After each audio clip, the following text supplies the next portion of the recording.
Hey guys, it's the WalterFootball.com After Dark Show for May 5th, 2024. Happy Cinco de Mayo for those who are celebrating.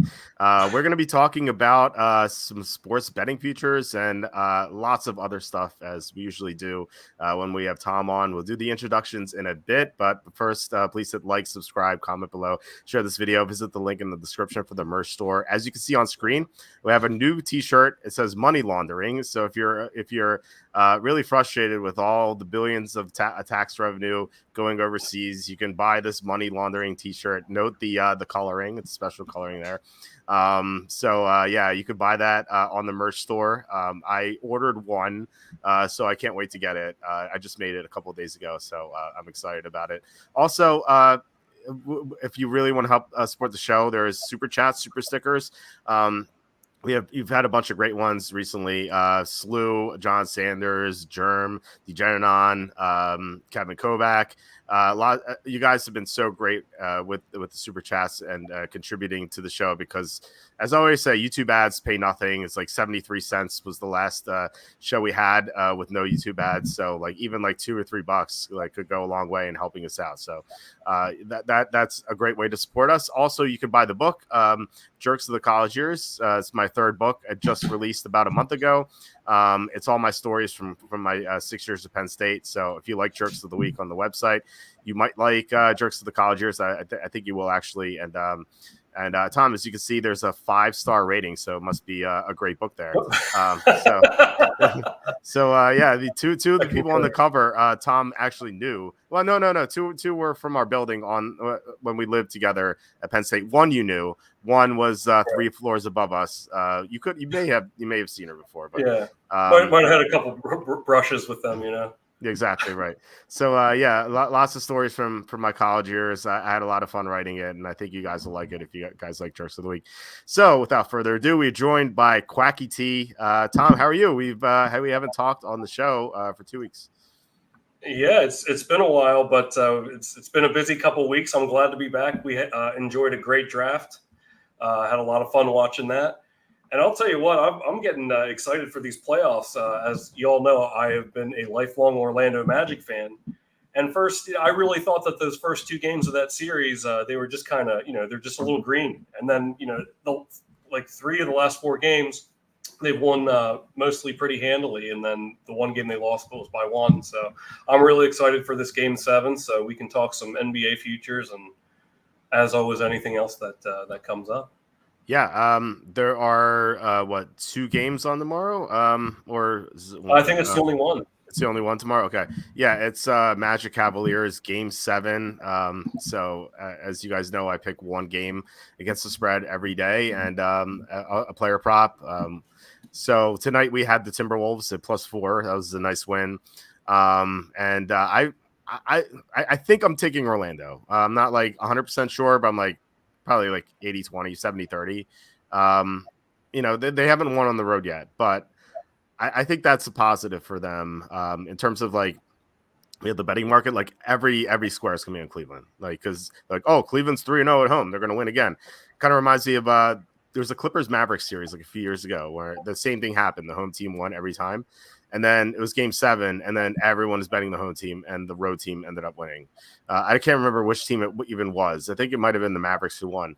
But I think the same thing is going to happen here because I think the Magic kind of figured Cleveland out. Like they almost won Game 5.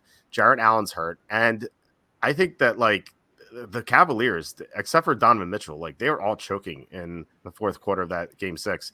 Like Mitchell was the only player who scored in Cleveland in the fourth quarter, like which is insane. Like there was guys like passing the ball up, like they didn't want to shoot. Like these guys looked scared. And I think that they're going to be in a position where they're going to choke.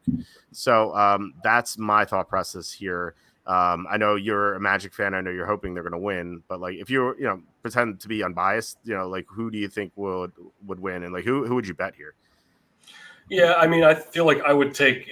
To me, I think the Magic are the more obvious choice. I guess, especially at the +3. I like him at the money line for tomorrow. And yeah, I saw that, John. Hey, John, thanks for coming by the stream last night too, by the way. But yeah, Game 7 overtime loss there for the Leafs. That was a bummer. I thought that they were going to pull that off, but anyhow, the Magic. I really think that they're in the driver's seat now.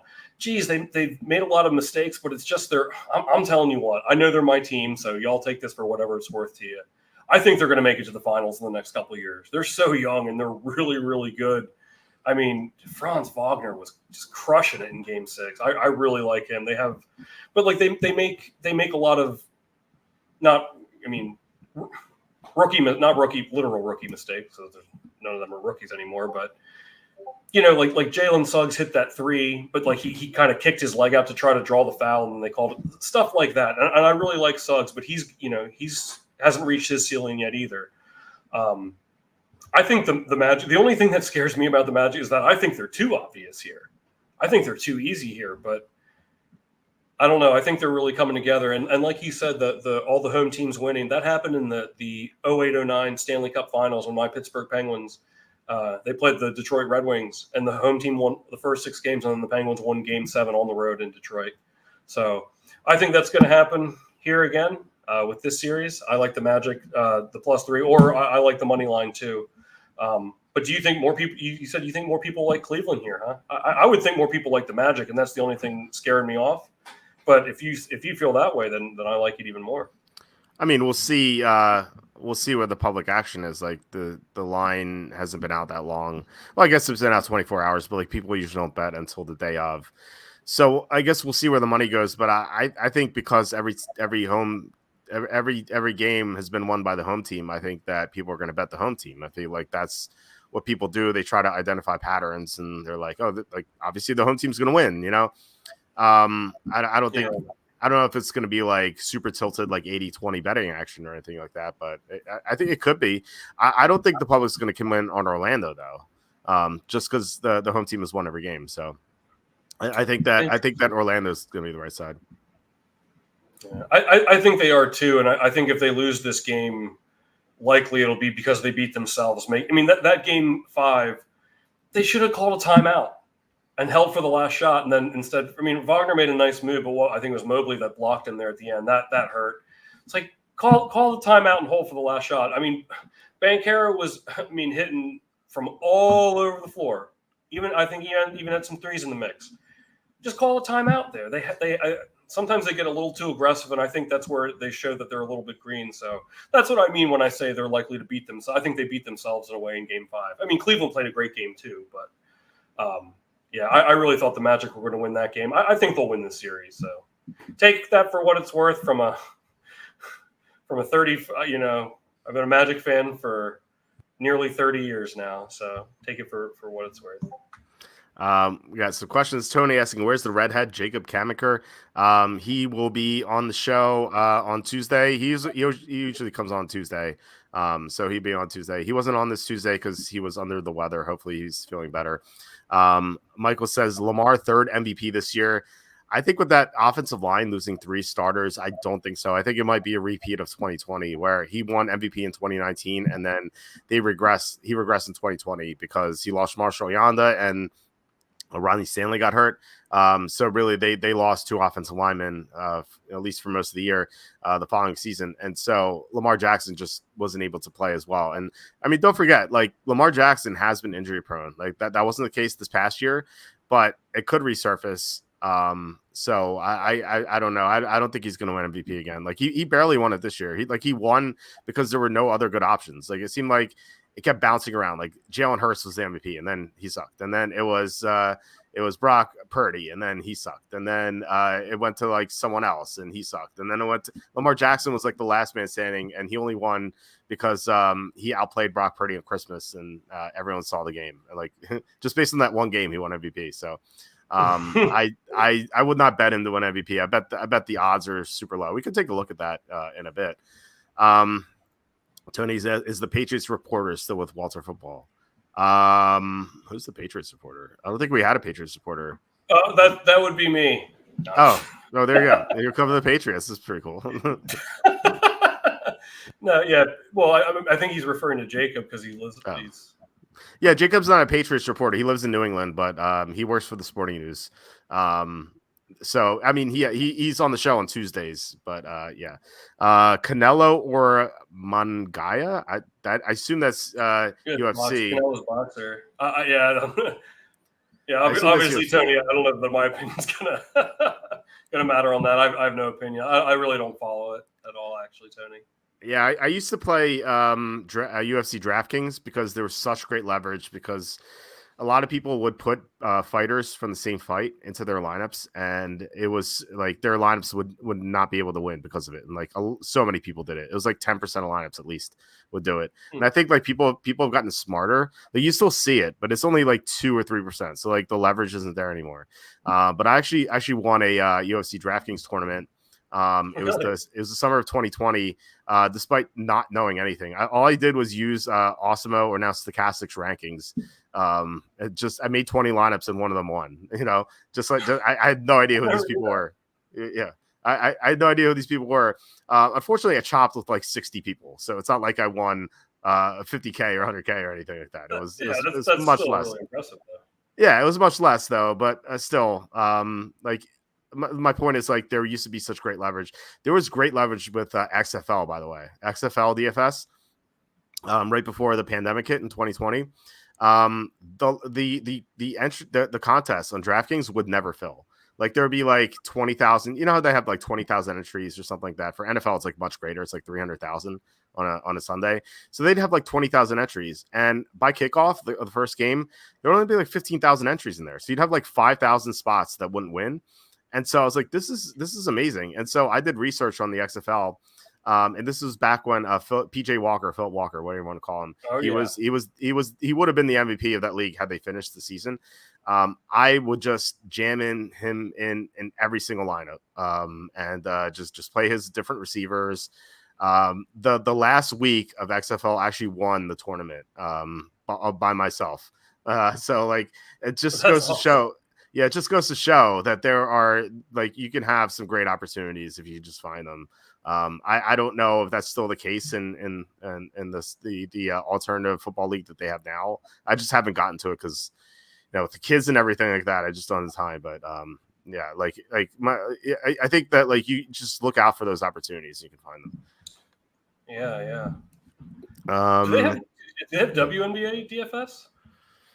They do. I think that if you have info on that, I feel like you can make a ton of money because like the injury reports and the starting lineups, like that's not real public information. Like if you're like a reporter or like reporters and stuff like that who are like on the scene and like they can tell you who's injured or whatnot and like who's not going to play or who's in the starting lineup, I feel like you can make a ton of money using that. But unfortunately, like that's just information I don't have. I don't have access to. I would love it. I would love it. I just don't know how to go about it. I mean, it's not going to be like big 100K money. I'm sure it's like probably 10K to first for their big tournament in the WNBA. But I mean, still like 10K sounds pretty good to me, right? Oh, sure, yeah. Yes. Yeah. So I like, but I feel like if you don't have the info, like you are at a big disadvantage because someone's gonna have the info. You know what I mean? So right. If you don't have the info, I just wouldn't play it. Just bad. That's negative leverage. John, go ahead. I was gonna read his comments, but if you want to say something, go ahead. Well, that'll segue. Let's read John's comment here. It segues into what I was gonna say. Okay, he says home teams in Game 7 historically cover the spread 60% of the time. I'm actually gonna look that up. Not saying you're wrong or anything. I'm just kind of curious to see like how recent that is. Because I believe you could do that on Killer Sports. So I'll show you guys the result. But what were you going to say?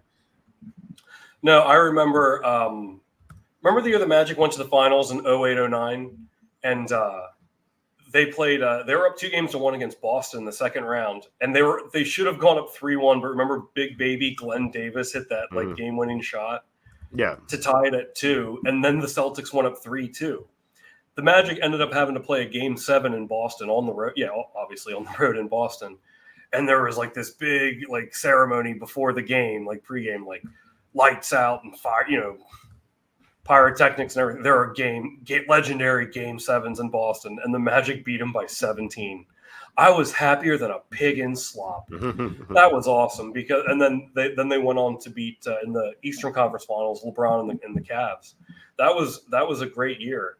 But let me ask you. So I'm hoping they, that's not hope they buck that trend In this case, John, of course. They have before, so looking for history to repeat itself. If the Magic win the series, Walt, how do you like them against the Celtics? I mean, I think the obvious answer, I mean, the Celtics are much better, but do you what kind of fight do you think the Magic could put up in the second round against Boston? Well, assuming that no one gets hurt, not much of one. It's going to remind me of I'm gonna talk about the Sixers because I was a Sixers fans growing up. When they first had Iverson and they were like coming up for the playoffs, like I believe that was the second year that they made the playoffs. Like they ran into Indiana twice, and Indiana swept them both times. I remember just being so aggravated with that team. That was the Reggie Miller, Rick Smits, those guys. Some great teams. Yeah, all those guys. Like they dominated the Sixers. Like it was so lopsided. The Sixers had no chance. They lost 8-0 between those two series. Detlef Schrempf, was he on those teams? Detlef Schrempf, yeah. I love Detlef Schrempf. He's one of my favorite players. Yeah, so it was. Yeah. So it was kind of like a wall that they had to break through. And then they finally did that third year. The third year, they actually got matched up with Indiana in the first round. I remember being like, oh my God, like Indiana again. But that was the year they ran all the way to the NBA Finals, that Tyronn Lue, Iverson over Lue playing game one. That was that year. And they actually lost to Indiana in the first game of that best of 5 series in the first round, but then they beat them 3-0 the rest of the way. So like they finally got over the hump, and I think like the Magic are they're a young team, like they're gonna run into this wall that they have to break through, and it may not even be next year. It might be 2 years later once they mature, but maybe the Celtics are gonna be that wall for them, where like if they get swept 4-0. It wouldn't surprise me at all, just because like it feels like they're not ready yet. Like they're so young and so talented, but Boston's such a seasoned team. I feel like they could just outwit them in the playoffs and just beat them, kind of like Indiana did the Sixers. So I think that's where I stand. But Jason Tatum turns an ankle, anything can happen, So my guess, if there are no injuries, I think it's gonna be 4-0 personally. Oh, wow. Okay. You know what I think, and, of course I'm biased, but I really think you remember, it must have been around like 2010 or so. It was right before the Oklahoma City Thunder got really good, maybe a couple years before the finals with, Durant and Westbrook and James Harden coming off the bench, those teams. But I think they were the 8 seed and the Lakers were the 1 seed. It had to have been like a year or two after the Lakers won like their last championship. And I just remember the 8 seed Oklahoma City Thunder took the Lakers to 6 games, I believe. I remember people thinking like, this team is on the come up. They're going to be good. And I think the Magic could put up that kind of fight against Boston. Will it go 6 games? I'm not saying that. I think it could maybe go 5. And again, barring catastrophic injury for Boston or anything like that. I don't know. Like maybe it could be 5 games in the Magic, and one of those games that Boston wins is really close or goes into overtime. But I really think the Magic also, and historically this is true as well. They don't get a lot of national media coverage, and of course I'm insulted as a Magic fan. I feel like they never get the respect that they deserve. Rodney Dangerfield style. But it's just like I don't think. But because of that, I think that helps them. Because people don't really know how good they are, I don't think. Just like the year that they went to the finals when they played Cleveland in 08-09, and everyone thought, oh, this is the Magic. Like, who are they? Like, no one really knew how good they were. That team was amazing. And this team, you're right, they are very young, and that is what's going to get them in the end. But I think they're going to put up a better fight than most people think. I mean, they could get swept too, but I'm I guess first things first, let's win this game 7, but they're going to be on the come up. I think they're going to make it to the finals in the next few years. Yeah, I mean, if Boston takes them lightly, I could see them maybe stealing a game, I suppose. Like, the Boston, they kind of fell asleep against Miami in that game too. And they ended up losing, but yeah, it could happen. By the way, I looked up the stat, home teams in game 7. So I don't know how far back this goes, but they have not done well recently. In fact, they are on a 3-4. They're on a 4-14 against the spread streak here. Home team is game 7. Now it used to be, I guess it used to be great because it's 34, still 34-32 against the spread. But if you take out that 4-14, it's what 30 and 18. So like before when was that year? When did it start turning? Before 2018, I suppose. It was 30 and 18 against the spread. Home teams gained 7. But in the past 5 years, it's 4-14 against the spread. So it's something that's gotten a lot worse recently. I don't know why. Maybe it's just regression to the mean. I don't know. Maybe you have some idea. Maybe anyone listening has some idea. Maybe like why it's gotten worse. But yeah, it's definitely gotten worse for sure.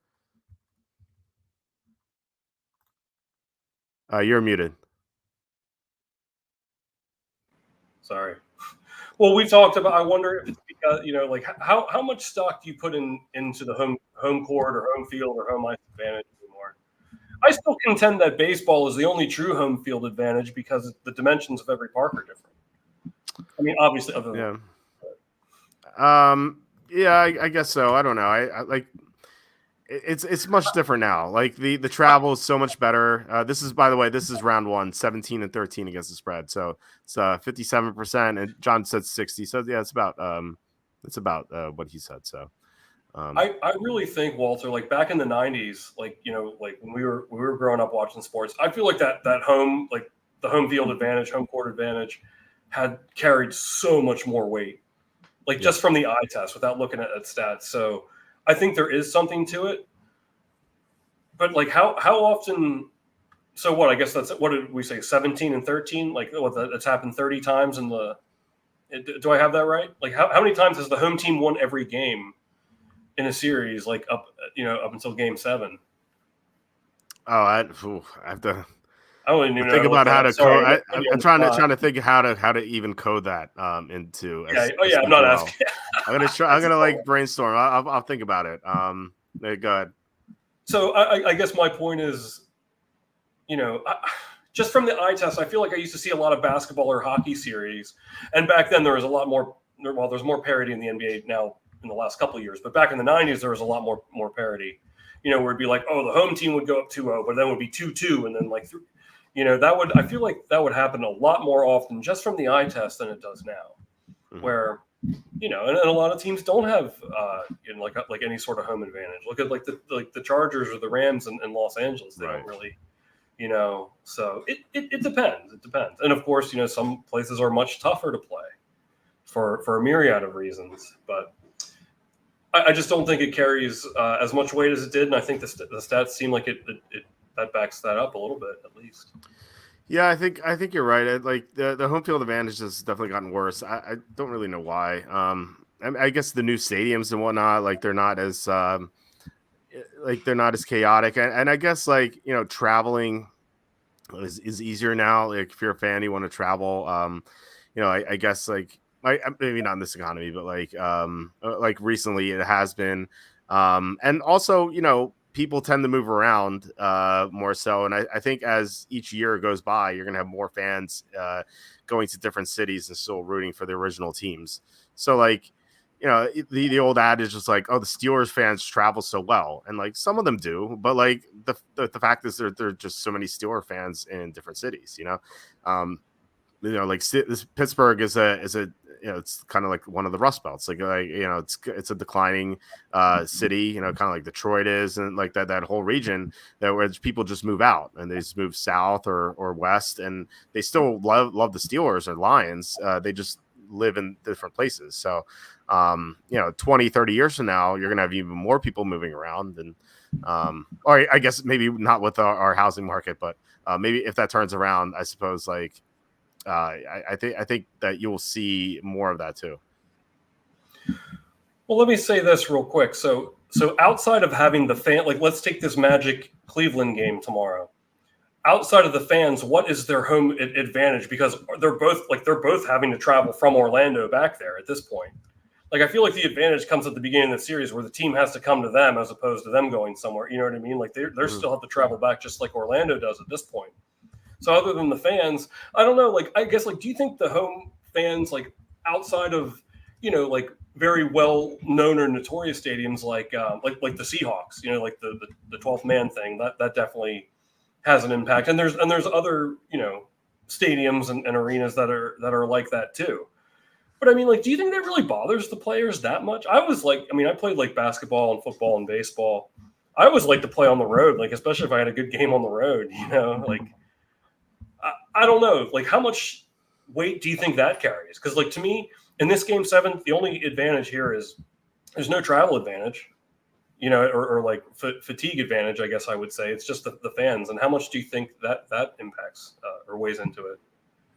I think I think the role. I mean, I think the big thing is like the role players tend to play better at home than the road. Whereas, like usually the big players or like the major key players tend to play better on the road than at home because at home they don't need to carry the team. Whereas like the role players can do more, but on the road, whereas like the role players aren't as good, the key player usually is usually great. Like look at Doncic for example. Game 5 on the road when he was at the Clippers, he had his best game of the series. He went for like 35, 10, and 10 or something like that, just because he had to do more. And then in Game 6, he didn't even crack 30 points, just because like he was more passive. Like he got everyone else involved because they were just doing better at home. So, right. By the way, I did it. I found a way to code this. Oh, really? There we go. So. This is in round 1. I guess we could get rid of round 1, but actually, I don't know. But anyway, because like the finals are different. But since at least going back to 2004, I think this goes back to 99. It's only happened 5 times in the first round where the home team has won every single time, and then in Game 7, the home team is 4-1 straight up, 3-2 against the spread. It's only 5-game sample size. If you want to go to like, let's do rounds 1, 2, and 3, because this is interesting. Or round equals 2, or round equals 3, because the finals are going to be different at the code that differently. Hey, Walt's available for hire for coding tutoring. Damn, I don't know. I'm not smart enough to figure out how to do that. Okay. All right. Wow, so, that's not that much bigger. Yeah, so this not including the NBA Finals. In the NBA playoffs, it's happened 11 times where the home team has won every time, and then in Game 7, the home team is 6-5 straight up, 4-7 against the spread. The home team has failed to cover the last 4 times. Interesting. Mm-hmm. So yeah, it was 4-3 against the spread, now 4-7. Still a very small sample size. I don't think you can learn anything from this. 11-game sample size over 20 years, like it just doesn't happen that often. Last time it happened was 2021, the 21-22 season with the Suns and the Mavericks. Maybe that's what I was thinking of when I said Clippers Mavericks. Maybe it was Suns Mavericks that I was thinking of. I guess tomorrow, like, how do you take Cleveland tomorrow? Look at the last 4 games they played. They got utterly destroyed in games 3 and 4. Only won Game 5 by 1, and they lost Game 6. I just don't like. That's why I'm afraid like the Magic are a trap. That's the only thing holding me back a little bit, because it's like, why would they be -3? I guess for the same reasons that you mentioned with the home. People are like, oh, like the home team's going to win this. That's how it goes, which is valid to some extent, as we can see, I guess. But I just don't know who's taking Cleveland. Like, to me, the Magic seems so easy tomorrow. Like, what have the Cavs shown you in 4 games, especially after the end of last game? I mean, obviously they're going to be like, I actually think I could make the argument it would never be this way. Like, Cleveland's going to be favored just because of every home team's won. But like, I could almost make the argument the Magic are favored. Look at the last 4 games. So I don't know. Yeah, I don't know, and especially if Jared Allen's still out, and I guess Mitchell's going to be fine. I'm sorry, I don't mean to keep cutting you off. Mitchell's going to be fine, but he did what? He went to the locker room, mid last game. It didn't hurt him that much. He scored 50, but something to consider too, I guess. Yeah. I don't know. I think that maybe Jared Allen coming back would help. I don't know. Even if he comes back, he may not be 100% too. That's something to consider as well. The fact that the Cavs are -3 doesn't really surprise me. Because I mean they've been favored in every home game in this series. So like let me see the spreads. The home at home, this is the lowest line for them. They were -5.5, -5.5, -4.5, and now -3 in their 4 home games against Orlando in the series. So like the fact that it's 3, says I think that's more respect to Orlando. And I think that this low number it seems like it's like inviting the public to take Cleveland. It's like, hey, the home team in this series has won every game. The home team's only -3. Bet the home team. That's what I think the public's going to do. I guess we could be wrong. I could be wrong. Like you could be right. I don't know. I mean, we have different takes on what the public's going to do in this game. I just think that as I said before, people like to try to find patterns and things. They're like, you always see hey, this has happened before. It's gonna happen again. Like in almost every facet of life. And so I think that people might be thinking that.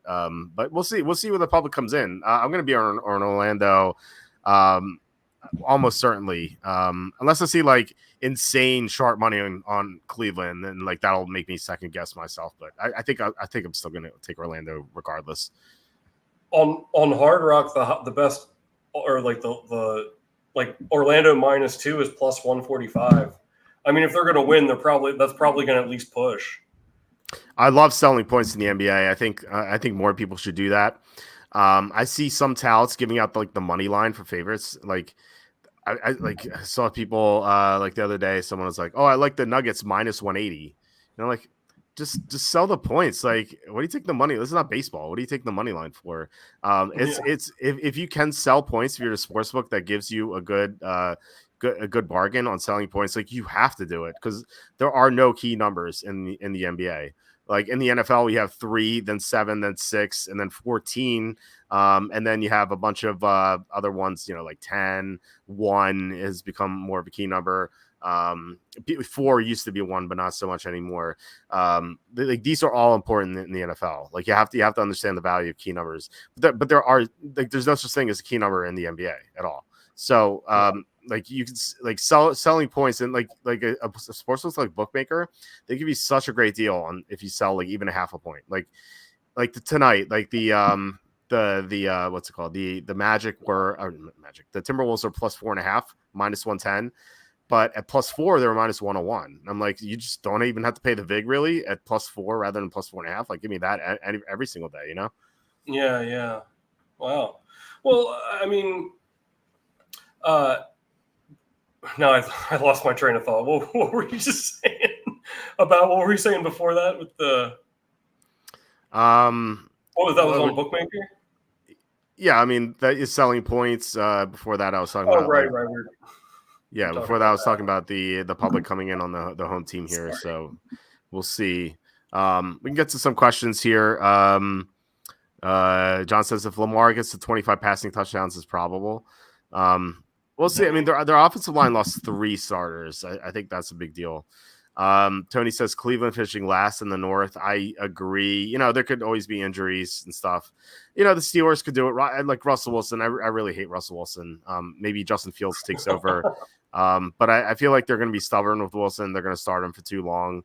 And I think that Mike Tomlin's record of always having winning seasons in jeopardy. I think Russell Wilson could ruin that. That's how bad Russell Wilson is.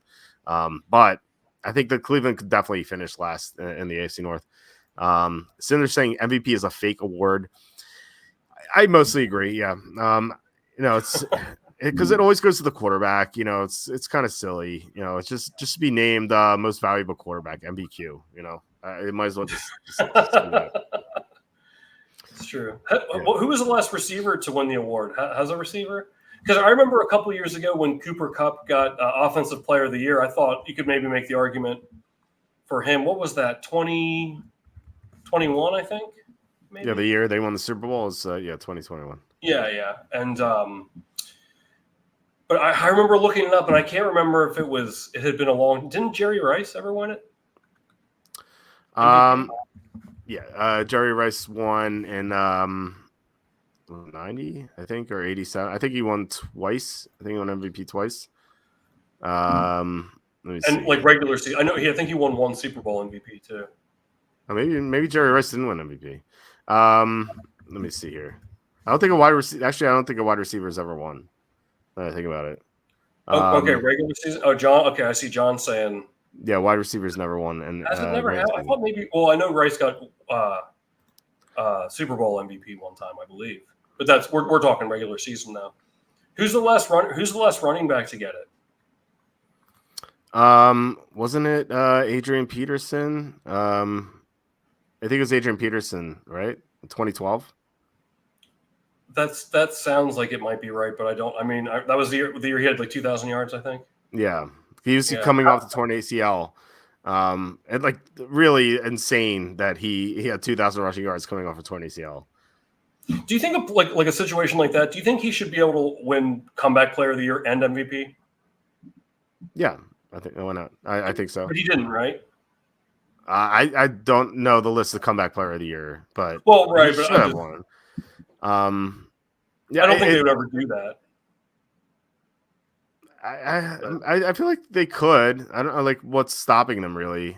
Just spreading the wealth, I guess. Yeah, they just want to like spread it around a little bit, sort of thing. Yeah, I guess it makes sense, but I feel like you should be able to. I don't see why not. Like logically, you should be able to, but like generally, they're not. There's not much logic to the voters, really. Right, it's like right. they're like, oh, this guy has won MVP too often. Let's not win an MVP. You know, it's like the whole Michael Jordan thing. Like he should have won MVP every year, but you know, they're like, oh, Michael Jordan has won too many times. Let's give it to someone else. It's just stupid. Yeah, I agree, and I really don't care about the awards that much either. But I'm trying to think, who was the last running back before? Do you think maybe Chris Johnson won it when he had one of those big years? But then before that, I would say Terrell Davis on the Broncos. I know that he did win it. He won. LaDainian Tomlinson won MVP. Oh, that's right. And so Sean Alexander and Marshall Faulk won MVP too. Barry Sanders won MVP. So it used to be like running backs used to win all the time. But like the since 2006, really, or I guess 2005, the NFL has become such a passing league because the Peyton Manning no contact rules got implemented. So ever since then, ever since 2006, I think every quarterback has won every year except for once, which is the Peterson year. Yeah, I guess you're. Yeah, I guess you're right. You're right. We already established that no wide receiver had ever won it. Yeah, and I can't think of the last before Peterson. Maybe Chris Johnson did too. Oh, hey, John Sanders we got a super chat there. Oh, nice. I was looking at the other screen. Thank you, John. 911 super chat. Stock market back up, especially GameStop. By the way, you see GameStop on Friday went nuts. Do you think Chase Claypool? I have some GameStop calls, so that was nice. Do you think Claypool will turn into Diggs since he took his number? Oh man, I know you're kidding, but like Chase Claypool was once a really good receiver for the Steelers. It seems like he's gotten worse every year, and that seems like it. Like that is definitely the case. I don't know why. He just regressed, and like. I guess it's because like he doesn't take his career seriously. Maybe it just doesn't work out. It's kind of it's the opposite of a guy trying really hard and getting better all the time. Like remember Adam Thielen came into the NFL. It's like he's like an undrafted free agent from like some no-name clown college, and like he barely made the roster, and then he looked good in the preseason, and then he did better and better each year, and then became a starter, and then became a Pro Bowler. Like he is the example of like a guy who works so hard to improve every year. It seems like Chase Claypool is the opposite of that. Like he doesn't work at all, and he just keeps getting worse and worse. So I know you're kidding, John, but remember when it's like a Thursday night game when he was on the Steelers against the Vikings, and he did like the first down like celebration, and they freaking ran out of time. What a dumbass! Yeah, he's not too bright. John says, knowing the Bills' luck, he'll ball out during training camp, make the team, and then go back to his old lazy ways. Yeah, I feel like that's definitely going to happen. Do you know the last time a defensive player won MVP, Tom? J.J. Watt? It was Lawrence Taylor in the 80s. I knew that J.J. Watt didn't get MVP. I know he had to have gotten Defensive Player of the Year at least a couple of months.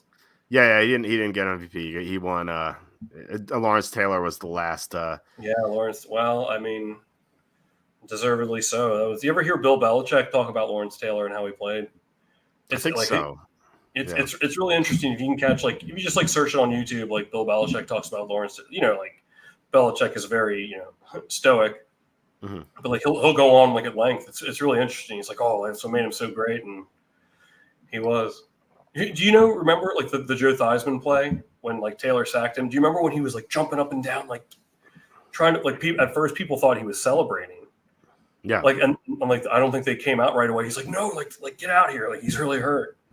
Yeah. So that was probably saying Ray Lewis should have been MVP in 2000 and 2003. Definitely in 2000. Who won in 2000? That was Marshall Faulk. So I get Marshall Faulk. I mean, he's such a special player, but that Ravens defense was so sick. I remember riding that team. This is like the first full year I had the website. It started in 99, but it was like the middle of the season I started it.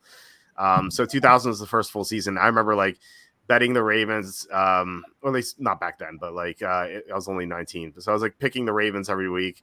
I had them high in my power rankings like all year. And I remember my friend Joe, I haven't talked to him in ages, but like this guy used to be friends. He used to be at Penn State with us, but I remember him IMing me back when we had AIM, IMing me one day. He's like, how do you? I was like, I just looked at your power rankings. How do you have the Ravens third? I was like, man, the Ravens are good, man. I'm telling you. And they ended up winning the Super Bowl. The only bet I made that year, because I was not 21 yet, was with my roommate Dennis, because he thought the Giants are going to win the Super Bowl, and I was like, no, I think the Ravens are going to win. And that was like it was over like before the game even began. So it was so lopsided. I think I've told this story on here before, but it's worth telling again. That year, so I was in like 8th grade, I think, maybe 9th grade. I can't remember. Either way, my uncle worked for an advertising department of a newspaper at the time, and they had like a pool, like a bracket, fill out an NFL playoff bracket that year that the Ravens won the Super Bowl. And he doesn't know anything about football, but he's like, hey, like I'll give you the sheet, you fill it out, like I'll hand it in, like if we win, we'll split the money. I went through the bracket, I picked every single like straight up winner. Correct. I remember you saying that was awesome. Yeah, every single, we won like I think I won like $300, which was a small fortune for a freaking 8th grader, who didn't work and didn't get any allowance. So I was ecstatic. But I remember because the Vikings were so good. Remember the Giants beat them 41-0 in that NFC Championship game? That was crazy. The Vikings were, I think, 15-1 or 14-2. They were so good. And they had Carter and Moss and Culpepper. But I remember my uncle called me after the conference championship games, and he was like, Tommy, like, it doesn't even matter if the Ravens win the Super Bowl, like for our bracket, like we already won the money. Like so many people, like we already have enough points, and like most people took Minnesota anyway. Like even if the Ravens don't win the Super Bowl, we won the money. I was like, that's awesome. Like, and now like all the research I do today, and I could never do that ever again. Funny how that works, but yeah, keep in mind too that the opposition in 4 playoff games scored 23 points, and 7 of those were in the Super Bowl on a kickoff return. So that defense gave up 16 points in 4 NFL playoff games. That's pretty good. They still to this day are upset that score is 34-7 because they're like, oh, the defense is like, they didn't want to look like it gave up, someone who doesn't, look a little closer at the box score. They'll think, oh, the offense must have scored 7 points. I don't think that the Giants had a play in Ravens territory until the second half. They didn't get past the 35-yard line or something like that. It was Kerry Collins, not to throw shade at any players. It was. I mean, it's a credit to the Ravens defense. It was absolutely unstoppable. Kerry Collins was great that year. He had Amani Toomer, Ike Hilliard, Joe Jurvicious. Like, it's a good team. They had Tiki Barber, Ron Dane as their running back duo. The defense. Oh, Ron Dane. Yeah, that coaching staff was sick because they had Jim Fossil's their head coach, but their offensive coordinator was Sean Payton and their defensive coordinator was John Fox. So like they had a loaded team. And it just goes to show you how great that Ravens defense was, that they were able to just dismantle the Giants. Like it was so lopsided. John Fox. Have you ever seen that clip of John Elway thanking himself when John Fox like stepped down from being their coach and Elway comes out? He's like, First off, I want to thank John Elway. He's like, I mean, John Fox. He thanked himself. If you ever seen that, I'll have to send it to you. It's so funny. Elway walks out. He's like, I'd like to thank John Elway. It's freaking brilliant. And he's like, oh, John Elway, John Fox. I mean, yeah, they were a great. That was a great Giants team. Strahan was on that team. Michael Strahan. Yeah, that was, They had a lot of great players on that team. That was, remember when they beat the Vikings? I'm so proud to be a New York Giant. It's like it was quotable. I love that Strahan said that in the interview. I'm so proud to be a New York Giant. I never heard that. That's pretty funny. Oh yeah, I remember that. I wonder if I can find that clip. I remember I said that to someone in public, and they knew the reference. That's so funny. We got a question here about CJ Stroud, MVP, which I kind of like. That's interesting. He's the third favorite. He's 10-1. So a lot of people are onto that. Jaylen Herz is 20-1. That's really interesting. I was just gonna say Hertz too. Wow, that Jaylen Herz is 20-1. Wow, the only team I bet so far to win the Super Bowl is the Eagles. I'm gonna add some more. I'm pretty sure Bengals. I'm gonna hedge with the Chiefs. Like I want the Chiefs to lose like 2 games in a row or 3 games in a row, and then I want to bet them. This is the same odds as Brock Purdy. Are you out of your mind? Take Hertz. That's crazy. Yeah, that is a definite bet. I'm so tilted from betting Jaylen Herz to win MVP the past 2 years because I think I had him at 40-1 2 years ago, and he would have won if he didn't miss those 2 games. And what's really, really angers me, and I would reference Clue, Miss White and Clue, the flames on the side of my face, heaving breaths. One of my favorite scenes. I know you've never seen Clue. You should just do it. I'm so angry that the Eagles lost those 2 games. And they used the argument against Hurst that year is that he missed 2 games, and Patrick Mahomes won because he missed those 2 games. It's like, but they lost. They lost 1 game with Hurts. They lost 2 games out of 2 without him. Why isn't he MVP? I was so pissed. And then last year I bet Hurts again, albeit at a worse number than 2021. No, 2022. And then he was in the running. The Eagles were 10-1. It looked like he was going to win, and then the Eagles kind of capsized, or really capsized. And so he didn't win. So I feel like at points in both of the past 2 seasons, like Jaylen Herz was definitely the front runner to win MVP, and he didn't win. So I'm so tilted from that. I feel like he's due for it, right? If it's close, like I feel like they have to give it to him at this point. I would definitely bet him. I do like Stroud, though, what Bryce is suggesting here. Let me put this comment up. Bryce is talking about CJ Stroud. 10-1's okay. I was hoping for a better number. I'm sure you can shop and maybe get a 12-1 somewhere. Mm-hmm. But I'm looking at like the favorites there. I think Burrow's worth a look at 10-1. Again, it's not a great number, but he's coming off the injury. He might be another one of MVP and comeback player, and then I've got a couple thoughts when you're done too. I was just looking at the favorites right now. I don't really see anyone else I want to rush to bet. If Anthony Richardson can stay healthy all year, 30-1 looks good. But man, he got hurt in every single game he played last year. I just can't trust him. That's way too much of a risk.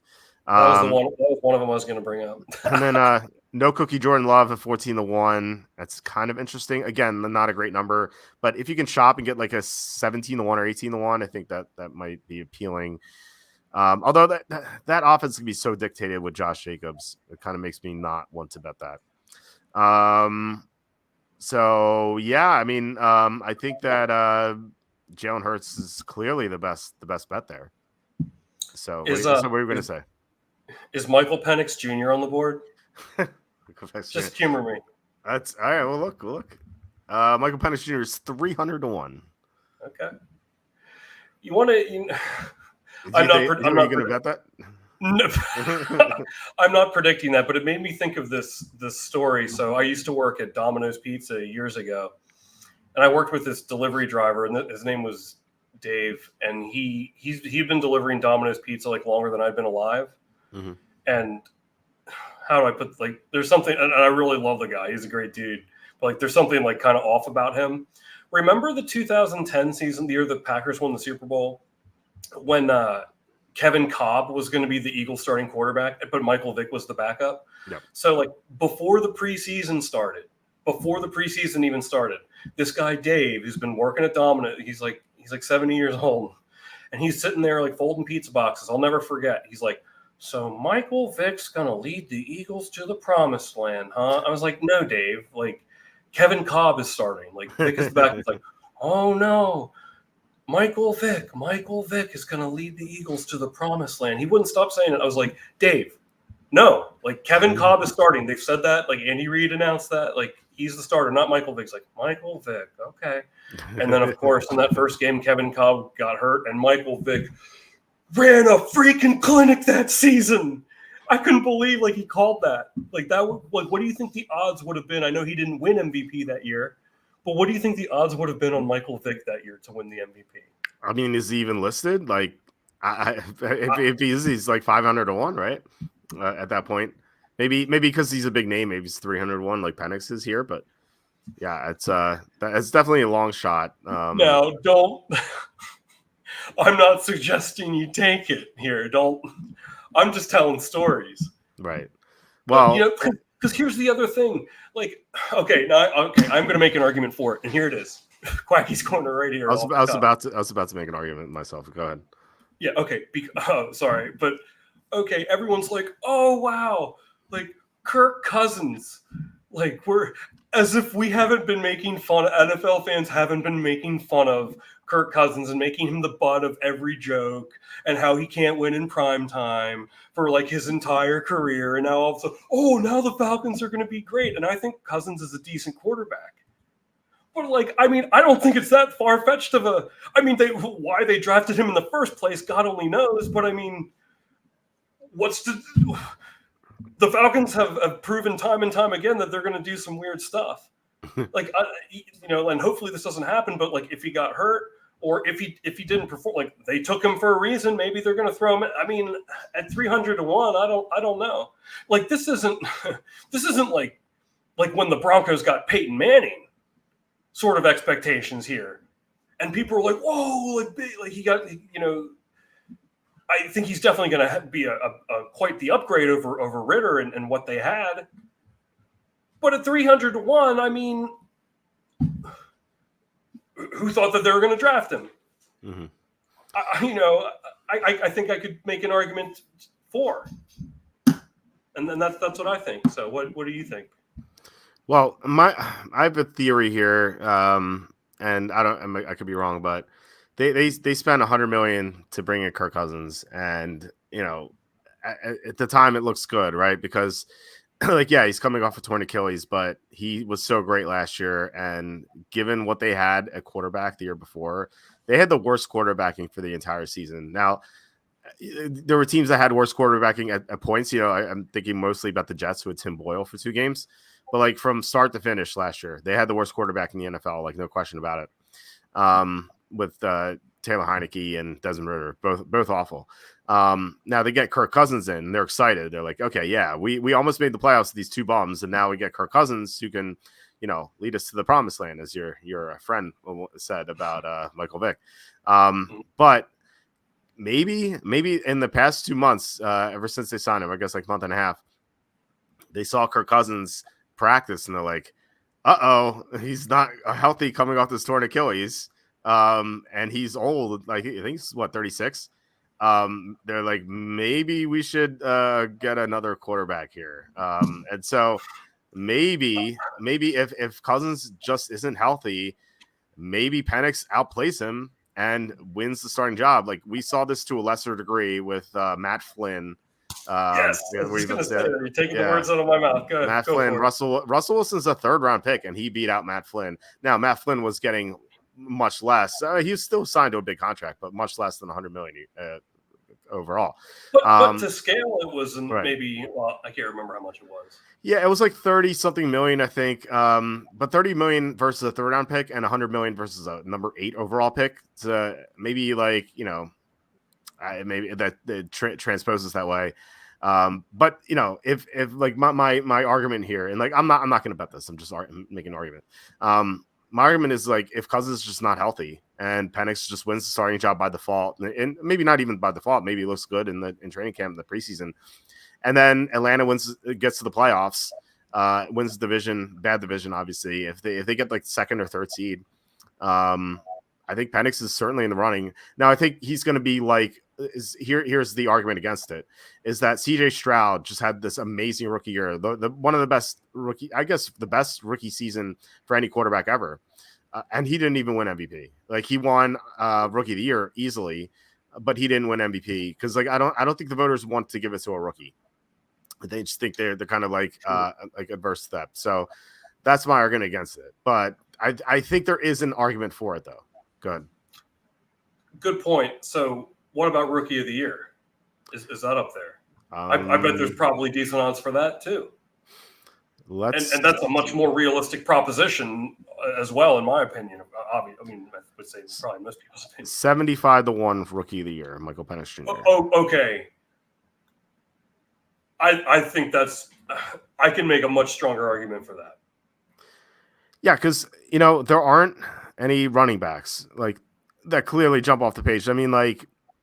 I think one of them is going to emerge. Not Jonathan Brooks. He's coming off torn ACL. Maybe it's Jaylen Wright. The Miami drafted him in the fourth round. They traded a third round pick next year to trade up for him. If Kyron Williams goes down, Blake Corum suddenly looks really good. But like at the moment, there's no running back who stands out. So it's only the quarterbacks and receivers, and I guess the one tight end. Cale Williams is 2-1. Jaden Daniels 6-1, Marvin Harrison 7-1, Neighbors 14-1. Like I could easily see all those guys winning it. But I mean, if Penix leads Atlanta to the playoffs and looks great, then I think he will win it. Like Daniels is not leading his team to the playoffs. I don't think Cale Williams could for sure. The Bears are a real good team. Marvin Harrison Jr. is not leading his team to the playoffs. Neighbors certainly not. The Giants are awful. JJ McCarthy Broncos are terrible. No. Xavier Worthy could do it, I suppose, but he strikes me as like a boomer bust receiver. He's gonna have some great games. He's gonna do nothing in others. And then you have Keon Coleman. Keon Coleman's kind of interesting at 20-1, just because he's in the Bills offense. Like if he emerges as the receiver one right away, then he's definitely gonna be in the running. I say I said Denver for McCarthy. I meant Minnesota. Still a bad team. You have Bo Nix, Denver, bad team. Roma Dunze's kind of stuck behind a lot of receivers there. Drake May, bad team. Lad McConkey with the Chargers, maybe. That's kind of interesting. Brian Thomas, I think, is too raw. And then Brock Bowers at 40-1 is kind of interesting, personally. He is so talented, and he should not have fallen to 13. That was ridiculous. I can see Brock Bowers just going nuts, especially with Gardner Minshew just having a limited arm. I feel like he targeted tight ends a lot in Indianapolis, and now he has this like freak athlete at tight end. It's like a complete mismatch weapon. I see like Brock Bowers winning Rookie of the Year 40-1. That's kind of I like that number actually. I do too. Jeez, I really think you can. I mean, if Penix,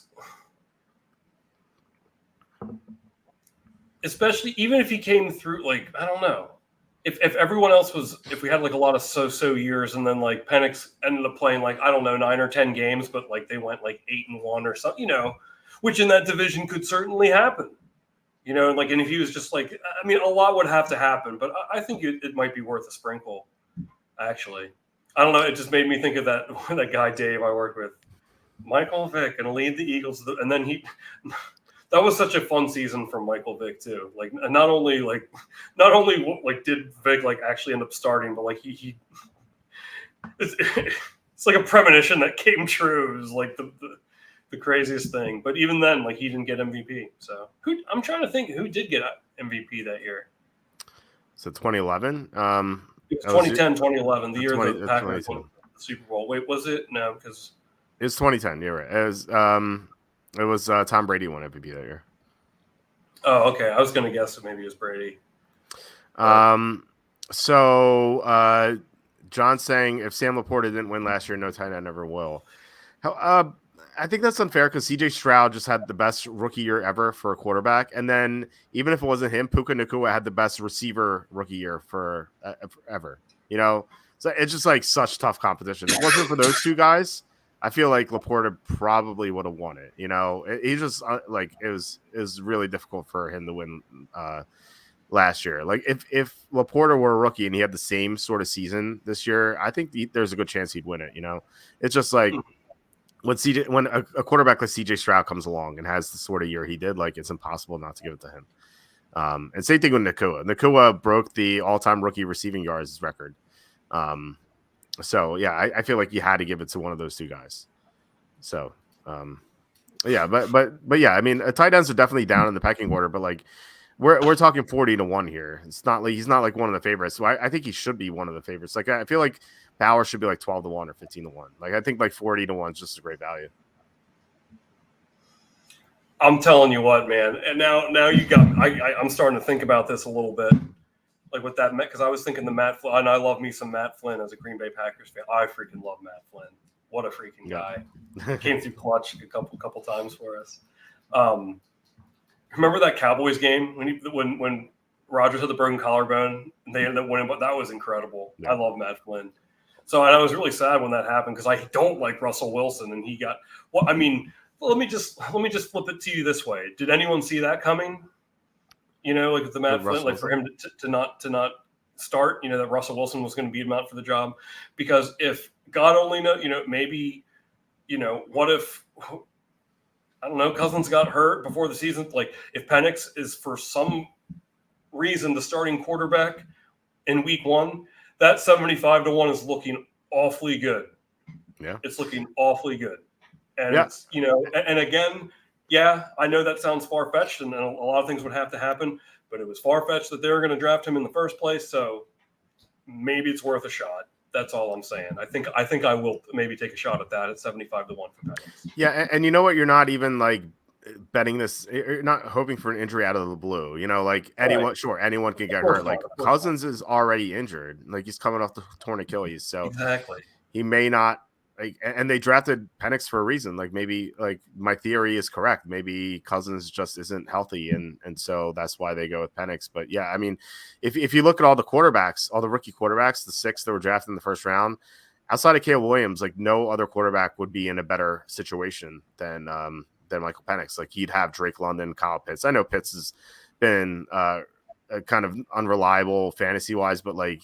To look at the quarterbacks he's played with. So like you have London, you have Pitts, you have Bijan Robinson. They signed Darnell Mooney to big money. Like maybe they're going to get something out of him. They have a good offensive line. It's not like great, but it's pretty good.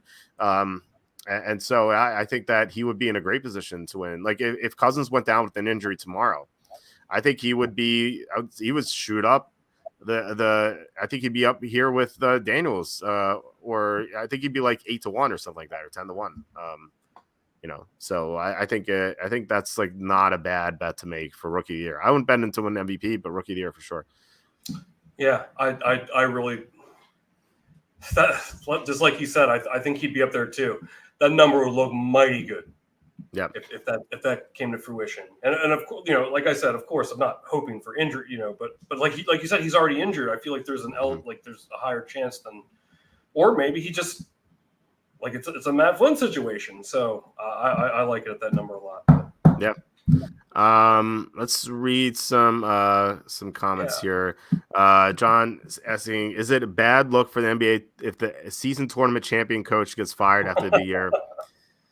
Yeah, this in-season tournament makes no sense to me. Like, what do teams get out of it? I feel like they should have a home series. Like they should have home court advantage. It's like in the playoffs, like they should win something outside of some sort of trophy that's kind of meaningless.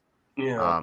I don't understand it. I know it's like fun, but like practically it seems so pointless.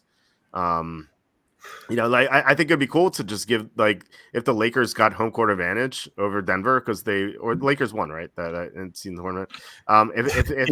If the Lakers had home court over Denver despite the seeding, I think that'd be pretty cool because they won the tournament. They would actually like give some relevance, incentive, yeah, right. So so I don't know. I think it's kind of stupid the way they do it now. I saw a clip of Colin Cowherd like talking about how like winning the first ever NBA in-season tournament adds to LeBron's legacy. And I was like, get the hell out of my face with that. LeBron's legacy is that he's gotten so many coaches fired, I think. I don't know. I mean, it's like maybe a little unfair. I mean, he's one of the greatest players ever. He's amazing, but he has gotten so many coaches fired. Like, it's not even like comparable to Jordan, who had Phil Jackson the whole time. You know. Yeah. So yeah, I don't know. It's kind of absurd the way it's gone. Granted, he's had some bums coaching him, but it's still like I feel like Jordan would have done that. John says, I did a college paper on home field advantage, and basketball is the sport with the biggest advantage. Interesting. Had to do with proximity to fans. Okay, interesting. That is pretty cool.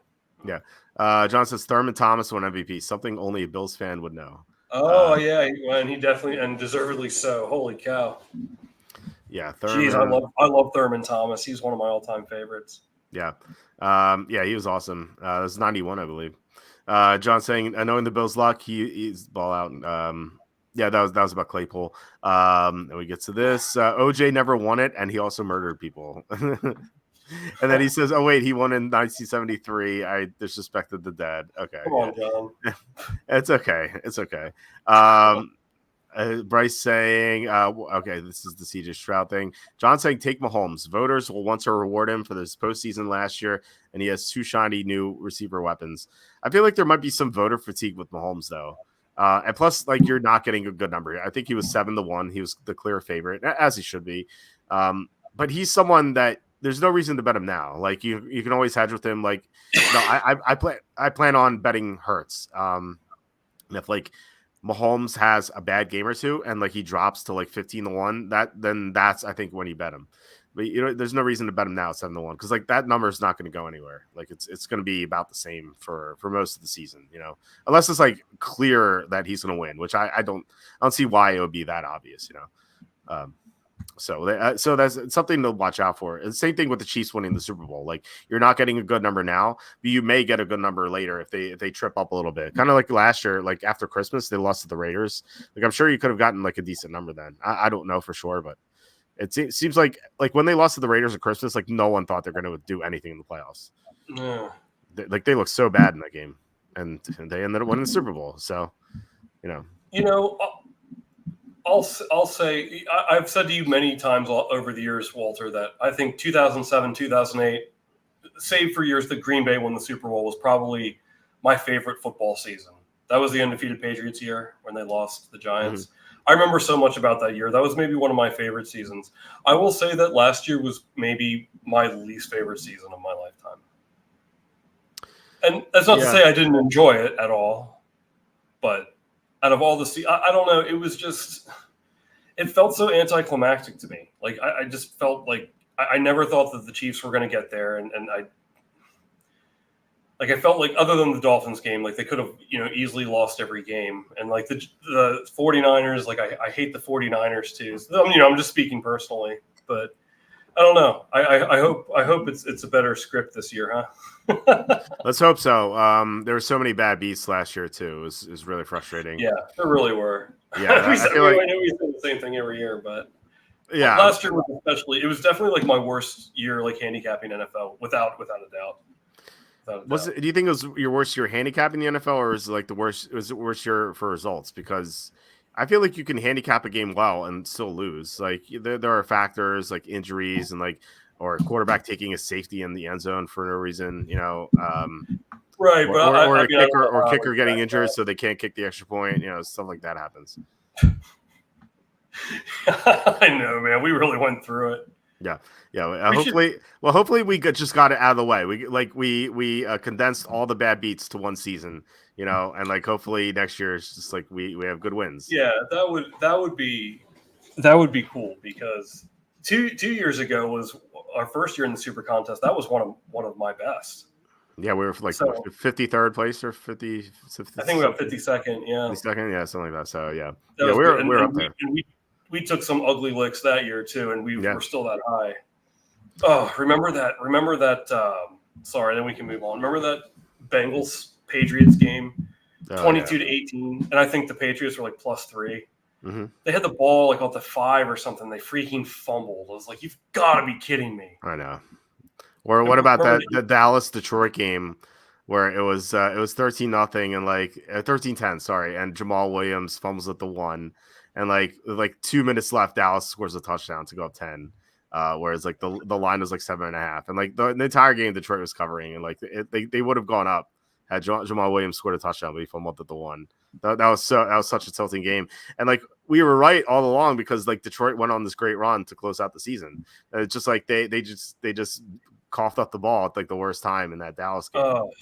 That was so I was so angry about that. So remember that Dallas Eagles game Christmas Eve?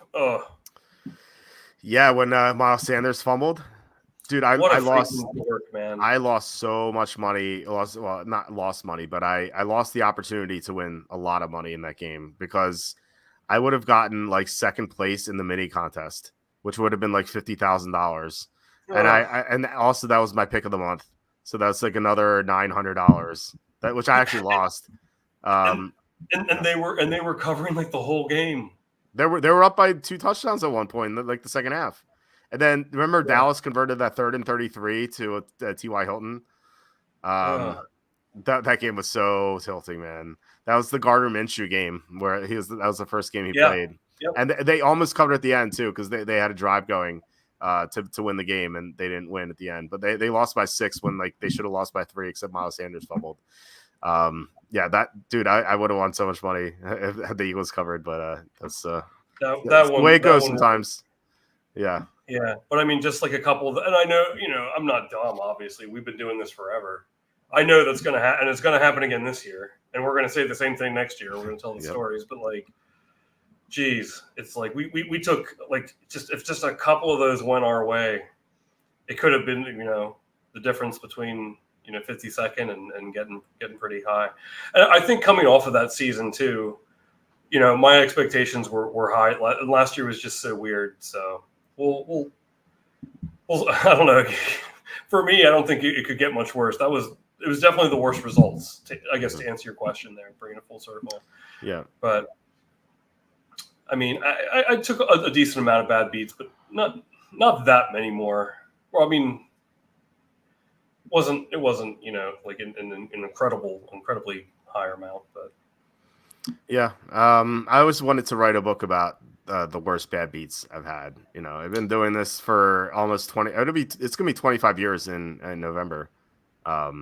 So it'll be 25 years worth of bad beats. I was thinking about doing a book, but that would be a really good one. What's fun because they always say you remember the bad beats more than the big, but I can't think of too many. I mean, like some of the ones that we've named now. I know one of yours, that game 4 Spurs against the Cavs. Yep. -3. Oh my God. Yeah, that was so brutal. The 3 at the end. The meaningless 3 at the end. Yeah. And they won like 78-77. I remember texting you, and you're like, I've been staring at the wall, like in the corner for the last 3 hours or something. I felt for you because that was stupid. Remember that Monday night game is Chiefs Redskins, and the Redskins were like +6, and then they were down 3 with like 2 seconds to go, and Alex Smith fumbles, and they scored a touchdown. That was the 2017-18 season. Yeah. That was I actually bought a lucky talisman after that game because I was convinced I was cursed. So I went online and I like did research on like lucky talismans, and I bought one.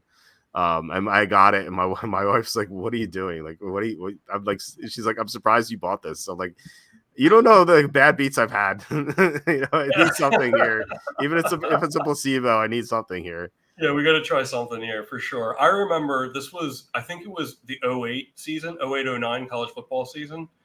And it was your college football play of the month. And I think it was UNC, Florida State. It was like a Thursday night game. And Florida State not that UNC is that much of a powerhouse, but they certainly are more now than they were back in 08. They weren't really, a strong college team at all. And Florida State was. And I think that UNC, I think they were like +7 or something. and they were up. I want to say, Walt, I want to say UNC was up like 31-3 at one point. And I was like, and this was, you want to know how long ago this was? I didn't have internet on my phone, but if you texted GOOGL, like Google without the E, and just like a team name, it would text you back with the current score. Oh, wow. So I just remember, like, I kept texting it. It was like a free service. And like, it was like 31-3, like 31-10, 31-17, 31-24. I was like, don't. Yeah. Don't do this. And it did. I remember texting after that one. It was like, oh, that freaking hurt. Like, Yeah. That's what's weird about college football. You can score in like one play, especially like these bad teams. It's like so many times you see like a receiver down. There's like no one within miles of them. Yeah, I mean, like they're kids. Like they just had their prom recently. You know, it's I just feel like weird betting on college kids. You know, I know. Like it was like it's like the freshman on a college team. He had his prom like 3 months ago. Like, you know, you're betting on these people. It just seems weird to me, you know. That's why I don't bet college football hardly ever. Every now and then, like I'll throw a little something down. Like if I think like, you know, I might put like $10 or $20 on like, you know, like maybe the number one seed I think has a chance of getting upset or something like that. But I usually don't take college football unless there's something like crazy happening. But for that same thing, especially like the kickers. I feel like you can never trust a kicker. I feel like if it's like more than 35 yards, like there's no chance of them making the field goal. I know that's not true across the board, obviously, but it's like it's almost like it's a different game. Yeah, it's weird that way because like some teams will have a kicker who can hit a 50-yarder, but then other teams will have kickers who just if it's closer to 30, you maybe, you know, it's farther than 30 away, like you can't get it. So it's nerve-wracking in the kicking game. I mean, even in the NFL these days, you know, especially since they moved back the extra point. But I remember one time, I think I bet it was like bowl game like 07. I think I took Rutgers minus 7.5. They missed an extra point and won by 7. but it was like a 2-yard extra. It was like a 2-yard extra point. Right. So it's like, you gotta be freaking kidding me. You saw that in the NFL. I don't know if you ever saw this play. The what is it called? It was the Saints Jaguars game in I want to say 03, where the Saints it was a Stanford band type play. I want to say it was Scobie. Just Scobie? No, it wasn't. No, not Scobie. Now I can't think of the kicker's name. Keep going. I think I. Yeah, I don't know what the score was, but they were down 6, and they had like 2 seconds left. So it was like Aaron Brooks is the quarterback. The Saints were they needed a miracle, and it was like Aaron Brooks, like Deuce McAllister was involved, Joe Horn was involved, and they had the Stanford band type play, and they scored a touchdown on the play. And it was like one of the best plays you'll ever see in NFL history. It was amazing how they did this. They just went like up and down the field, like they went sideways. Like it was crazy. This play is amazing. If you guys just look it up, it was like the Saints Jaguars 2003 game. And of course, so this is it was 1913. I think it was 1913. And it was 2013, right? It's 2013. They scored a touchdown, make it 2019. John Carney, who this is a kicker for the Saints, who was he was 99% on extra points. He missed it, and they missed the extra point, and they lose. And I remember in that game, I had the Saints minus 1.5, and so I was like really hoping for overtime there. And I was like, when that play happened, dude, I was going nuts. I was like, yeah, like Saints could win this in overtime by a field goal. That's all they need to cover. That's horrible, and man. Of course, John McCarthy misses the extra point. I'm like, oh, okay. Yeah, and for those that aren't, it was the 2-yard variety. It was not the current kicker kicking extra point. Yeah, it's the 2-yard. Like, I could make this probably. Right, it's the 17, or was it a 17-yard kick? Yeah. Or 19, right? Yeah, 19 yards, I think. It's 10? What's 10 for the end zone, 2 for the 2-yard line, and then 7 back. So yeah, it's 19. Yeah. Yeah. So it's a 19. It's a 19-yard kick. So Yeah.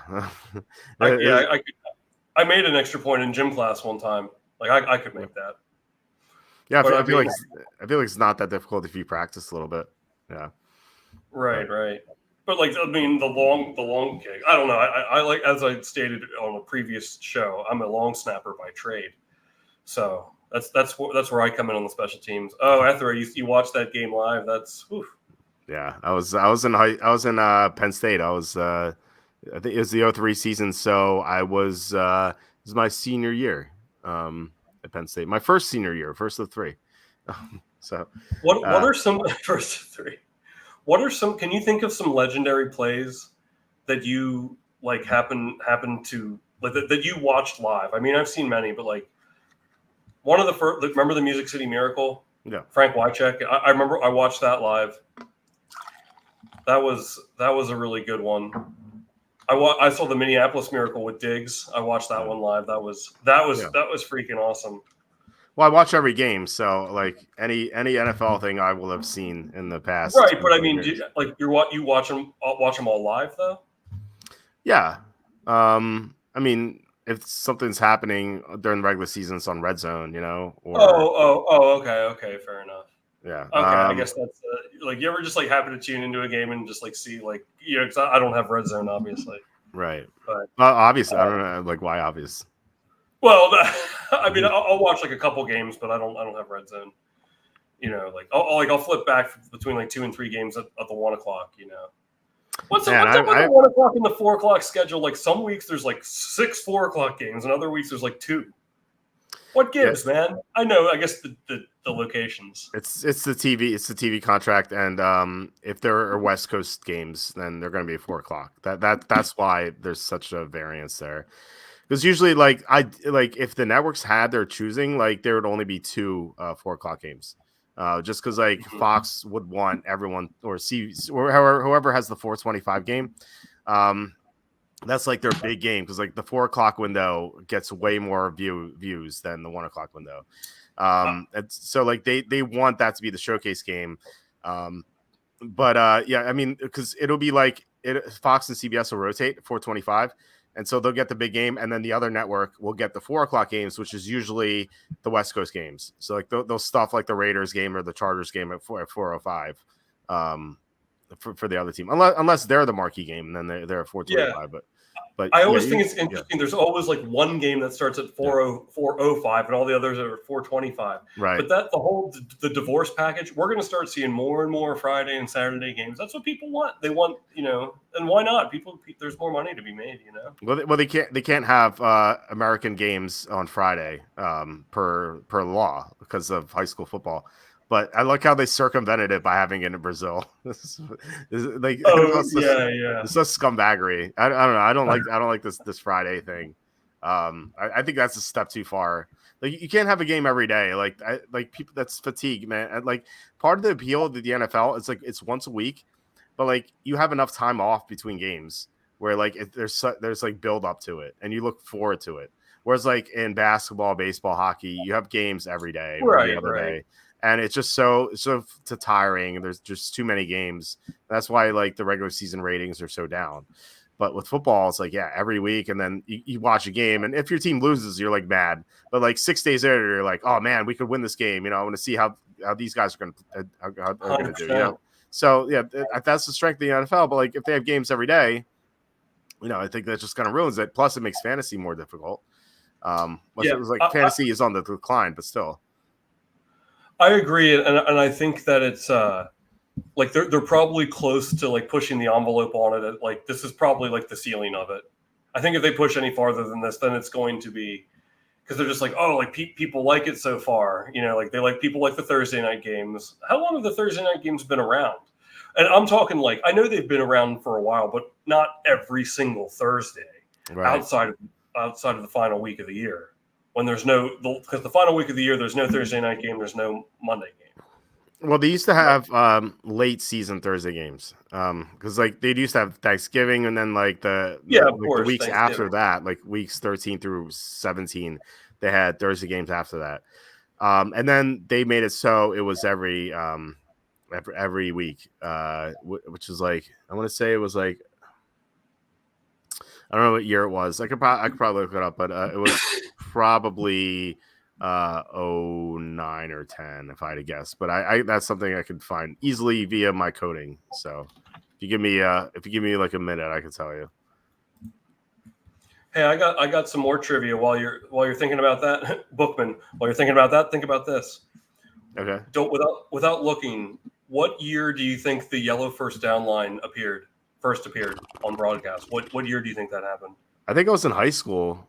I think because I like or maybe middle school because I remember it was like around the same time like that hockey. Remember the hockey line? The glowing puck. Yeah, the puck used to have this like blue line, so like the glowing puck. Yeah, the glowing puck. That didn't work. It's funny that didn't pan out. I know. I loved it though. I liked it a lot. Really? And something else I liked was the remember Fox used to have hockey, and whenever a team scored a goal, the robots would come up, and the robot like the goal scoring robot would beat up the other goal scoring robot. Yeah. That was so cool. By the way, wow. What? No, I didn't. This is like a blast from the past. Like I haven't thought of the robots in so long, but I remember the glowing puck. Keep going. Week 2012 was the first season of all Thursday night games, and I mean that holds a special that year is very special to me. 2012, because I remember dating the girl I wrote about in my book, Emily. Like she was a huge football fan. And we used to watch games together. She used to come down and we used to watch Thursday night games together because she used to fly in. And so like those Thursday games were really cool for that reason for me. 2012, that was the year that the 49ers lost to the Ravens, right, in the Super Bowl. That would have been that season. Yeah. Yes, and the Ravens beat the Patriots because Akeem Talib got hurt, and then the Falcons were up 17 against the Niners in the NFC Championship. I remember watching that with her together. Yeah. Wow, that was. I guess that sounds about right. 2012, where it was because I remember they would have them sometimes, but then it was they had them like you said late season for a while. But yeah, so in 2011 and before that, they started Thursday games in week 10. And then they kept going. And I remember not liking that too because it screwed up fantasy. Like fantasy was way more relevant back then than it is now. Like now, like DFS is kind of taken over, and like people aren't playing fantasy as much. But like still, the Thursday game does complicate things. And like if you're still into season long fantasy, like now you have to worry about your Friday. You have to like set your lineup every day. Or like check your lineup like that. That's a big turnoff, I think, for fantasy football because the appeal to that rather than like fantasy basketball or baseball is like you could all you have to do is set your lineup once a week and do waivers. That's it. That's all you have to do. Like that's the bare minimum. Obviously, you could do a lot more. You could try to make trades and whatnot, but like all you need to do is to do those two things. If you're not in a very competitive league, but like now you have to make sure that your guys are starting on Thursday, your guys are starting on Friday. You know, you don't want to start injured players, and then I'm sure they're going to add Saturday and like then you have Sunday and Monday. It's just such a headache, you know. I think it's a bad move for the NFL to keep adding games like this, but you know Roger Goodell is going to keep diluting the product, and eventually it's going to hurt the league. You know. You know what I always thought was weird too? Like I don't know if they still do this, but I remember back like when we went to Penn State together, or like a couple years after that, sometimes they'd have college football games on like Tuesday nights, like in the MAC. Yeah, the MACtion, yeah. Yeah, like do they still do that? I think that's so weird. Like you imagine they would have them like Tuesday, Wednesday, and then of course like there's like Thursday night games in college and. I know someone told me that the only reason they have MAC games is to fix games. So like the mob can make money. Really? That's what someone told me. Yeah. I don't know if it's true, but that's what I heard. I love the Central Michigan Chippewas. Yeah. Sun Belt Guys. Yeah, the MAC and Sun Belt. Yeah, those leagues. There's so many fixed games in those leagues. It's ridiculous. The Sun Belt. Yeah. Who's your favorite Sun Belt team? Is Middle Tennessee State in there? I don't know. Like the problem here is that like these teams move conferences. I don't know tell you who's in what anymore. Do you know what conference Central Florida is in now? They were an American. Right. They're in the Big 12. I don't know. Yeah, they moved to the Big 12. I was like, I had no idea they're in the Big 12. I was like, I was trying to find on CFBstats.com. They list the teams by a conference. And I was like looking for Central Florida. I'm like, dude, where are they? I had no idea. And I was like, I had to control F find. I'm like, Big 12. When that happened, like, I missed that. I don't really know where anybody, like any team is. I mean, like I know where they used to be. Yeah, like USC joining the Big Ten. I don't know when that's happening, but like it will happen eventually. Like I lost track of like I just wish these conferences would stay the same. You know, I don't know. Maybe it's like for selfish reasons. Like I know this is all for money. It's all for money. You know. How about the Big Sky Conference? I love Big Sky. Montana State, Sacramento State, Portland State, Weber State. Wyoming's in the Big Sky. I love Big Sky is my favorite conference. Yeah, but they're 1AA for football. They're not Division 1A. Who's going to win Big Sky tourney this year, huh? It's always Montana. What is it? Montana State. I can't believe you actually know this. This is great. I was just goofing. Oh no, I know my Big Sky. I know my Big Sky teams. You're a Big Sky expert. Dude. When I used to do college basketball bets, I would target like the Big Sky because like they're on late, you know, and like it would give me time to, you know, because like if I was busy at like 8 or 9 o'clock, I could make the pick because like those games started like 10:30. And so I'd always target like Weber State was great one year. The Portland State Vikings, Sacramento State. I think they were the Hornets or something. Montana Grizzlies, Montana State Bobcats. You know, I can't believe what I'm hearing right now. Yeah, dude, man, I know. Big beat writer. I know. Yeah, I'll quit my job and beat right for the Big Sky. Dude, the Trenton Thunder, the Big Sky. Yeah. Oh my God, I can't believe that. I was just joking. I always just saw like the Big Sky. It's like, who the hell is in this conference? It's like one you've never heard of, or like what is like the Ohio Valley? Who else in the Ohio Valley? Like Toledo, I think, is in there. No, Toledo's in the MAC. You're right. Toledo is Ohio Valley is like Youngstown Akron. State. Youngstown. Akron's in MAC as well. Probably Miami, Ohio. No, they're the MAC as well. Well, I know I get my Macs mixed up. Right. I get the Mac mixed up. Big Sky. What division is Hawaii in? Are they the Pac-12? You ever like when you're going like full degen? Like I remember at a night with my cousin, one of my good buddies, Lou, have like a full degen night on like a Saturday night. There's like college football and basketball on until like freaking like midnight because there's games over in Hawaii. No, yeah, it's like midnight football action. Yeah. Yeah. What's the what are there? Is Hawaii? They're not the Pac-12, are they? They were in the West. They're in the WAC. Mountain West. No. They were in the WAC. I don't see. I think the problem is like these Division 1A schools always change. So I don't know if they're still in the WAC, or I don't even know if the WAC still exists. Hawaii, they might be Mountain West. They're in the they're in the Mountain West right now. I think you're right. Oh, are they? Okay. I think you're right though. I'm pretty certain you're correct. That they're with WAC. Like I'm looking at the Mountain West. Like Fresno State's in there. Fresno State used to be in the WAC as well. So was San Jose State. I think they were in the WAC too, and Utah State. I think they were in the WAC as well. But it's still like Air Force, Boise State. For a while, I thought Boise State was going to join the Pac-12 because they're such a good football program.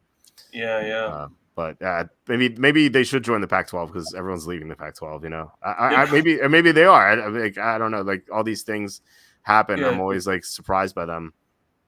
Remember those Hawaii teams with Colt, the late great Colt Brennan, What was the receiver? It was like Andrew Grice Mullins or Grice. Well, they used to have Timmy Chang too. Remember him? I don't know if I do remember Timmy Chang. Timmy Chang, the quarterback. He was pretty good. Do you remember? I can't remember. You did like I was thinking of this yesterday. You did like this was years ago, like 2007.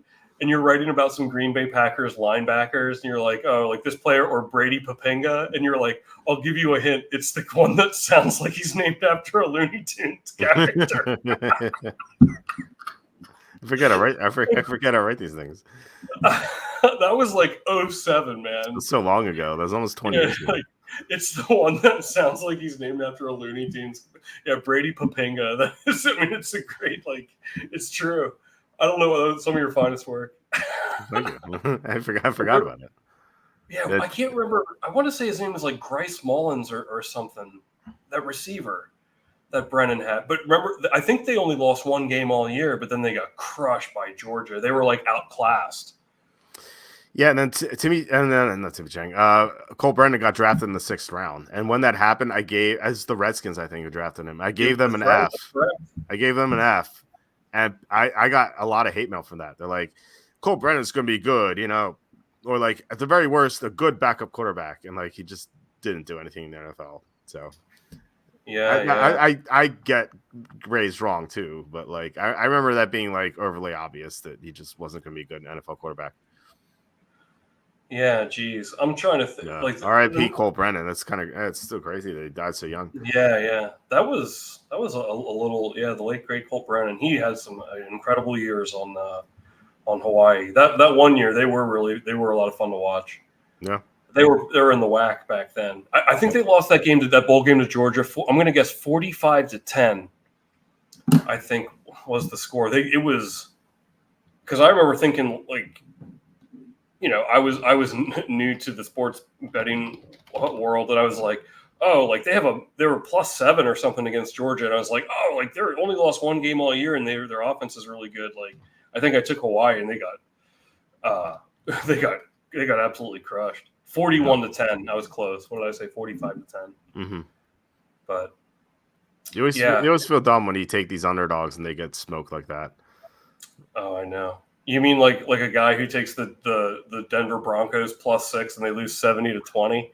Oh my God, dude, that was one of the worst. I really thought I had it. We both liked it, I remember, but I was like, I loved it before we even talked. I was like, this is a great play. Like it just seemed like I would. This is gonna sound stupid, but like like you have like an instinct. You have like a feel like when like a spot feels right. And that was one spot of many that I felt like I kind of deceived myself last year talking about how we had some bad luck last year. Mm-hmm.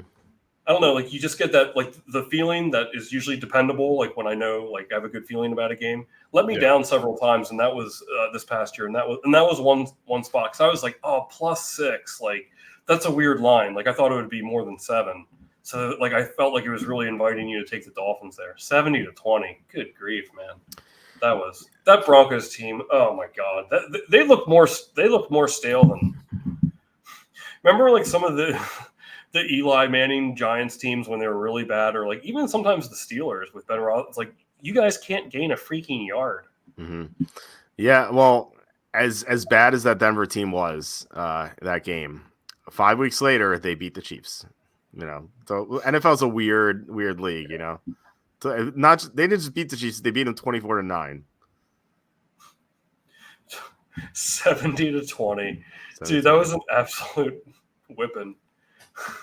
Yeah, it's an interesting thing when something like that happens. When you're so off of a game, like how do you react to that?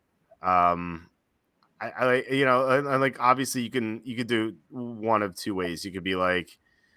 You can ask yourself like was it just like a lot of bad luck and like the game just got out of hand. Obviously like 70-20, one play is not going to change that, but like right. If they score a touchdown, it gets overturned, like something like that happens, then like a cornerback falls down, they score a touchdown, like that's another touchdown, and like these things can snowball. You can look at it that way. You're like, did I have bad luck, or you're like, did I read this completely incorrectly?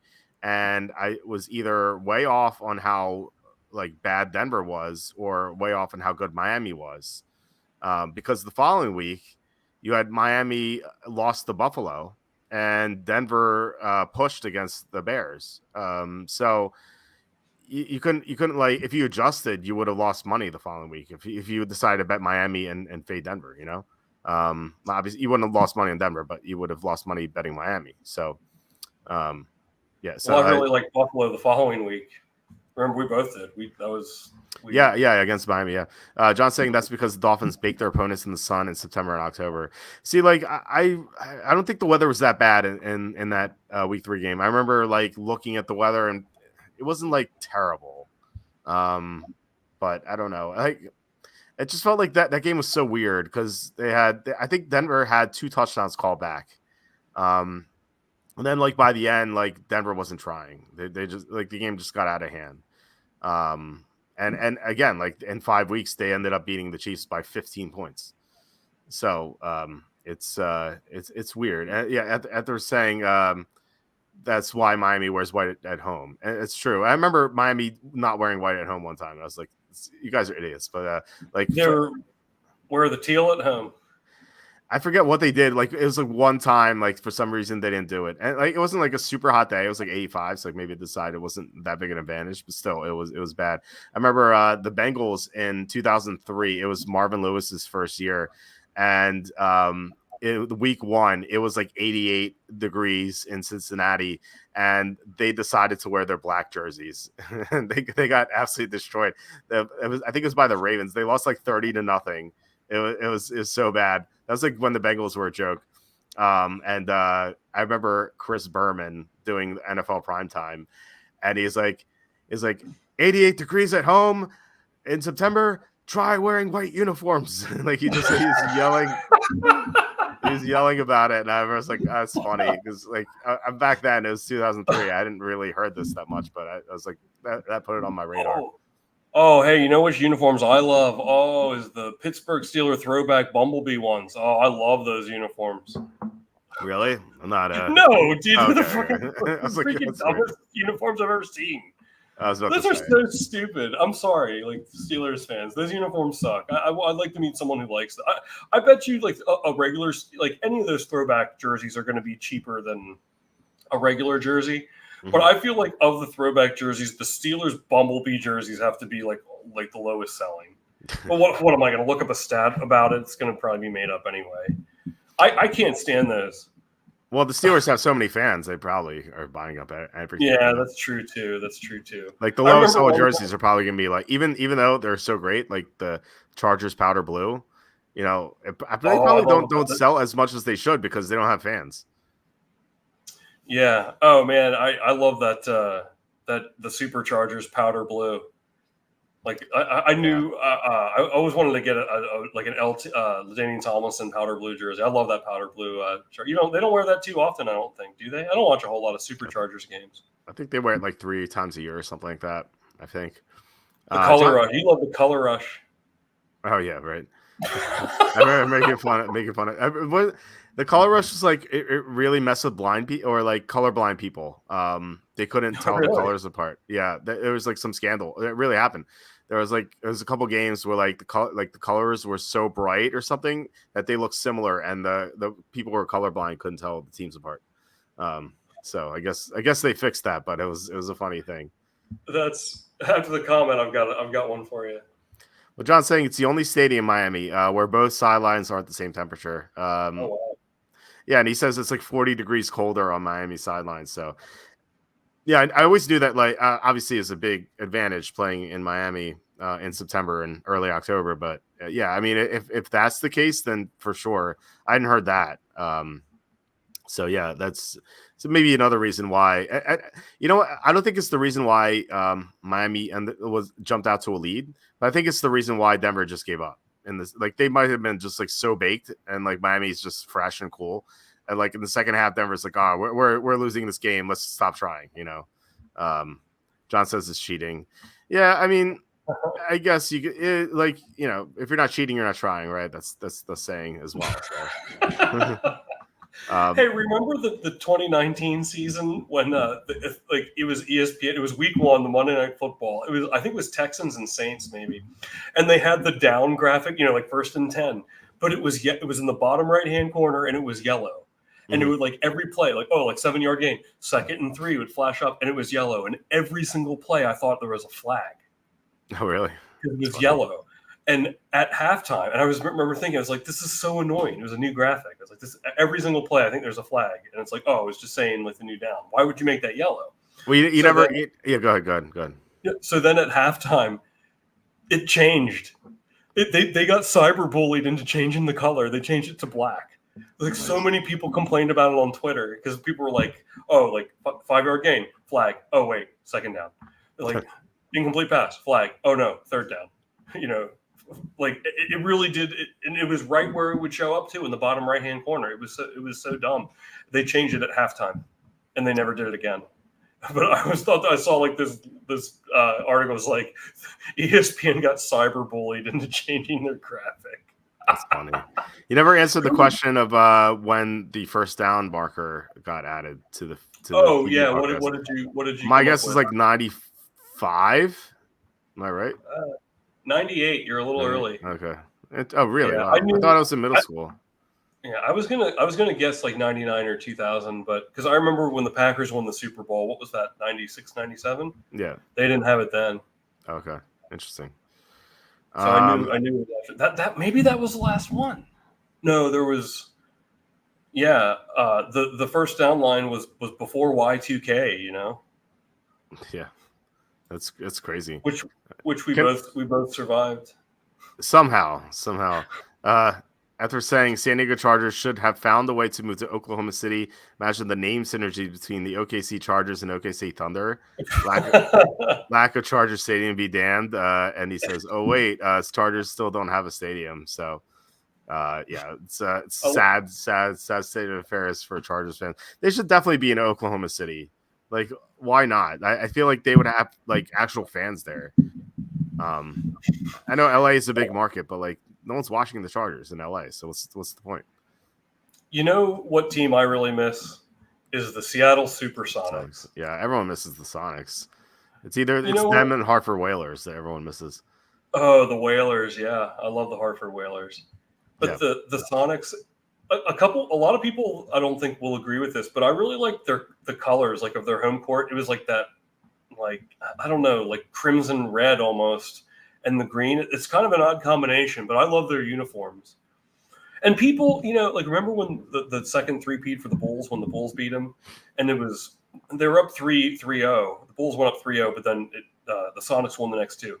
People think like, that's why I hate when some people make the argument of like who's the GOAT and say like Jordan didn't play against anybody. That is not true. And I feel like anyone who says that is someone who like really didn't live through it. That Sonics team was really freaking good. Mm-hmm. They had Gary Payton and Detlef Schrempf and Sean Kemp, Sam Perkins, Hersey Hawkins. Like that was a good freaking team. So like that was no cakewalk for the Bulls. That was one of my favorite. That starting five. I love that starting five. They're a good team, and I miss that team. Yeah, it's a shame that they're gone. I thought they're going to try to bring them back or something. I thought there was. I heard that too. I forget that Kevin Durant was drafted by them. Yeah. Like he wore a Sonics jersey. That's I completely forgot about that. Yeah, that's crazy. Yeah. So I think we had some comments here that we missed. Says, "Hey, off topic. I may have said this. The nice call on Graham Barton being the first center drafted. I thought he's gonna be going. I thought he was gonna go to the Steelers actually, but I guess they were surprised that Fautanu was there. I thought Fautanu was going to drop because he had the injury concerns, but yeah, it could be a good pick. So, yeah, Barton came out of nowhere. Ether says the Penix got brought on as the first, second season backup for Atlanta. Then why have him as a scout lefty when Young, Baker, and Carr aren't lefties? Yeah, it's I don't know. I know that like. It's hard to determine logically what Atlanta's doing. It doesn't really make much sense. But outside of the possibility that I gave, where Cousins is just not healthy and they suddenly have buyer's remorse on him. But it's hard to figure out the logic. There's no logic. It's like situation. Remember the great trade robbery when Jimmy Johnson traded Herschel Walker? And everyone thought he was crazy. What are the I mean, different scenario because he had draft picks tied to those players. For those of you who might not know, long story short, Jimmy Johnson came to the Cowboys, traded Herschel Walker to the Vikings, and they got like 5 mediocre players. But there were draft picks tied to him, so he cut all of them, and they drafted Emmitt Smith and Russell Maryland and all these great players that led him to 3 Super Bowls. Yep. What if it's a situation like that somehow? Like we don't, because remember they were ridiculed for that. Like everyone was like, "What the hell are you doing? Why would you trade Herschel Walker?" And they thought Jimmy Johnson was an idiot. And then they were like, "Oh, but he couldn't give away what he was doing." What are the chances it could be a situation like that, Walter? Well, probably no. Like I said before, the only way this makes sense is if they suddenly realize they're like, oh crap, Cousins is not going to be healthy this year. That's like the only thing that makes sense to me, because if you spend $100 million on a quarterback and you already have a good team, you expect to win this year. That's what they were going for. Like they were going all in to win this year, and also get next year, I guess, and then in the next 3 years, whatever. Like Penix is not going to play unless I'm right about Cousins. Like Penix is not going to play until 2026. And he's gonna be 26 by then. It's like a guy making his first start at 26 is not ideal at all. If that, who knows? Maybe Cousins will keep playing. But yeah, I feel like Cousins almost has to be injured, because it nothing else makes sense really. But then again, I guess you can't really account for stupidity when you're trying to think about something logically. Yeah. Okay. I'm gonna attempt here to be devil's advocate, make an argument for why the Falcons did this. Okay, they want to win now, and they think that quarterback is their biggest hole, and they think now they have a strong insurance policy. Like they think Penix is going to be really good or fit into that system. So no matter what, they're going to have a strong quarterback. Like if they're worried about you know what I mean? Like they think Penix would be good enough, and either way, no matter which of them is in there, they still think that they can win now, sort of thing. And they're expected to maybe Penix might. I think they have to be going into it expecting him to play at least some this year. I think. I think maybe people would disagree with that, but I think they think he might play this year. But why sign Cousins to this big deal though? If you're not fully convinced that he's the answer, then why would you sign him to this $100 million contract? Well, I think that's to your point where maybe they found out after and they're like, eh. Right. Oh yeah, that's what I'm saying. That's the only thing that makes sense. Otherwise, it really it's incredibly stupid, to do something like that. But we'll see. We'll see what happens. Go ahead. Yeah, sorry, and I guess that's why I'm saying I really like that Rookie of the Year bet, because if they're doing that and they see something in him he could be really good enough to carry us if we needed him, and if that came 75 to 1 for Rookie of the Year, I'm definitely going to take that. I am definitely going to take that. I think. Yeah. So I don't know. Yeah, unpacking the mysteries of the Atlanta Falcons here on the Walter Football After Dark show. I mean, it's an interesting pick for sure. I mean, who would have thought it would happen? Yeah. Ether is saying, I remember watching the Saints Jaguars game on TV as a kid. Legendary stuff. Yeah. That season was insane because that wasn't even the craziest finish to that year. It was the Seahawks Ravens game. It was a 44-41 game. And I had who did I have? I think I had the Seahawks +3. I think I had the Ravens -3, or I think I had the Ravens. I think I had the Ravens -2. I forget what I had. I had the Ravens anyway. It was that was the game where they gave Baltimore 4 timeouts in that game because what happened was the Seahawks were trying to run out the clock. And so there was the officials were calling a penalty on Baltimore for having too many men on the field, and then they realized that the penalty was not a penalty, so they kind of nullified it, but they stopped the clock for the penalty, or it was Seahawks penalty. They stopped the clock for the penalty, but then there was no penalty, and so the clock should have kept going. But they forgot to wind the clock, and so the Ravens got an extra timeout, and so the Ravens they got 4 timeouts in that game, and so they needed all 4 to get the ball back.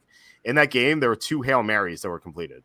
It's Anthony Wright completing one was one bounced off of someone's hands and into the others, And I guess like the second one wasn't really complete. It was a pass interference to set up the tying field goal.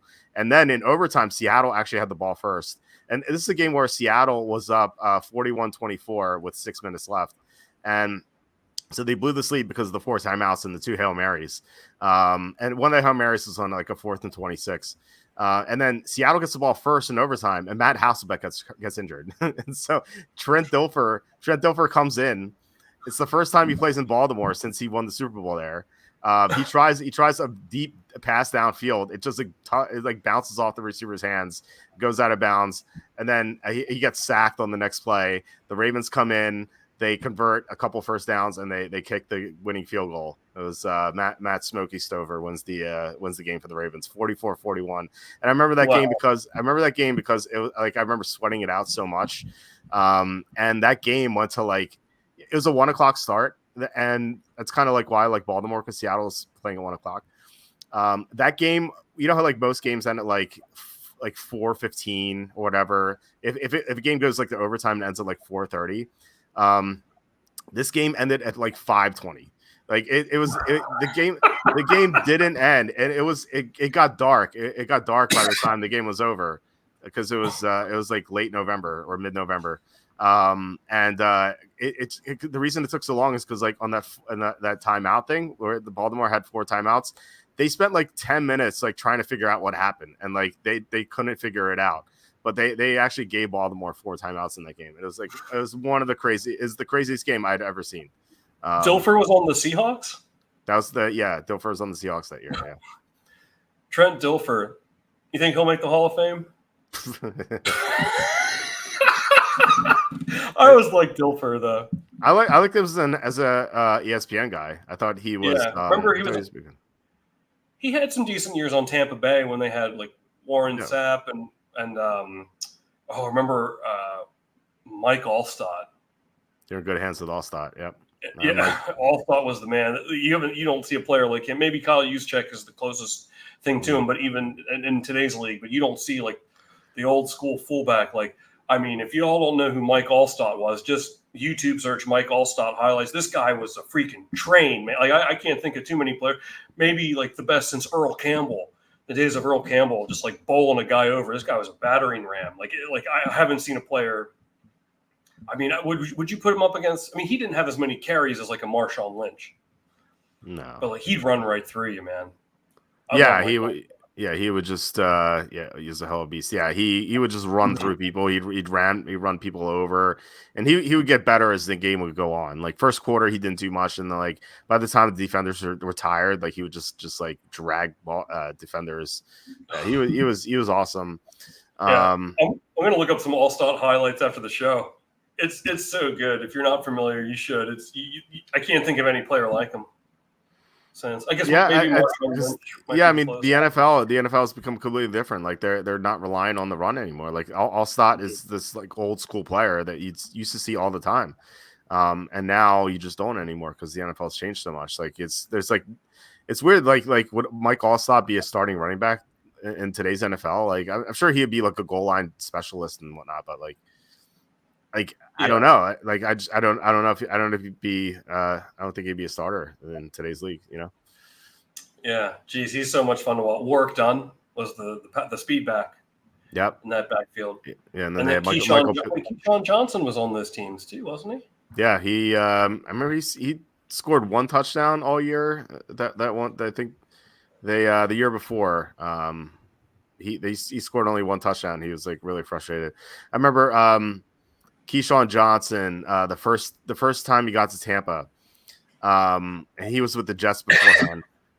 He after they won their first game, I remember his post game interview, and he was talking about he's like, man, like I can't believe I'm on a team that where like people like each other and the coaches know what they're doing. Like he just threw so much shade at the Jets. It was great. I don't remember that. Yeah, he threw so much shade at the Jets in that. That was a good team that won the Super Bowl. Who was the quarterback? Brad Johnson.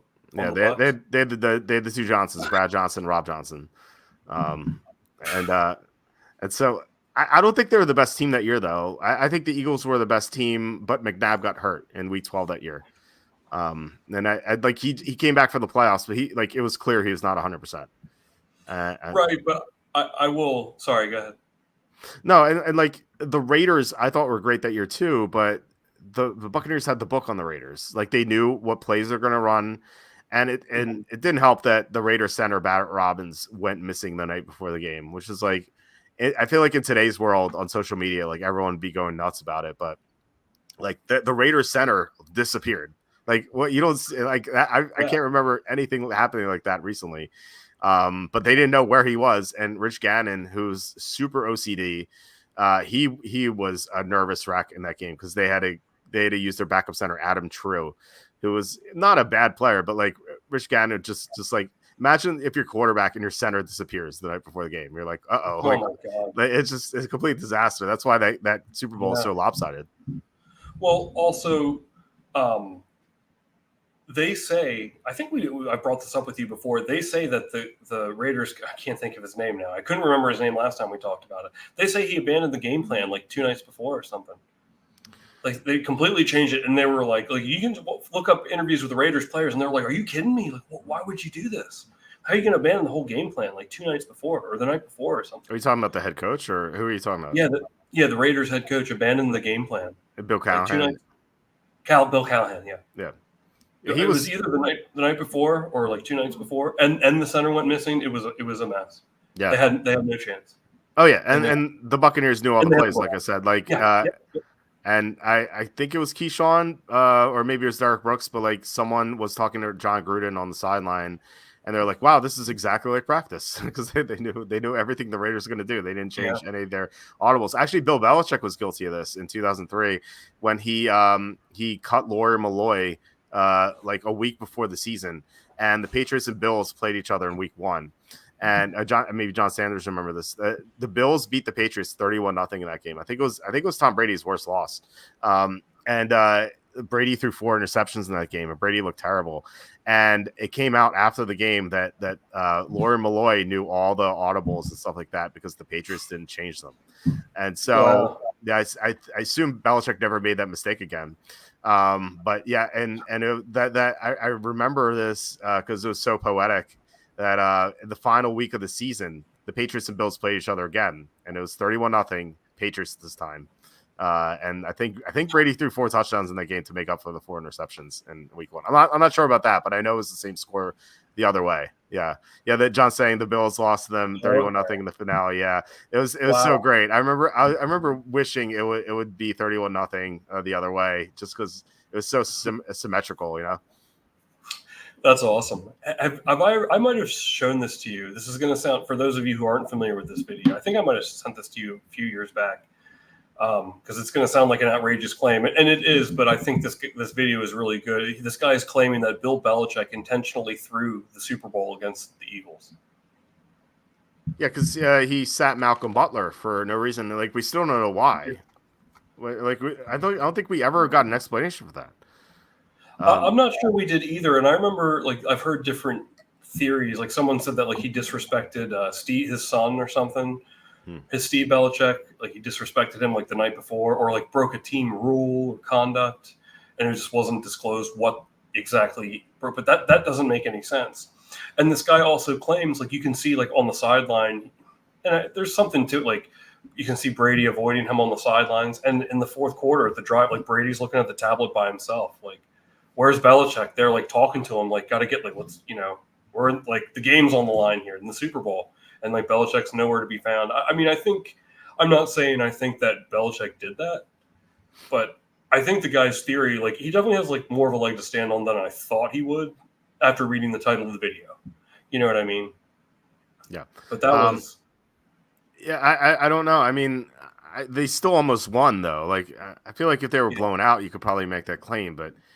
They almost won that game, and like that Patriots team wasn't that great. Remember, they almost lost to the Jaguars in the AFC Championship. Like, the Jaguars had Blake Bortles a quarterback. I know their defense was amazing, but there's no reason Blake Bortles should be in the AFC Championship ever.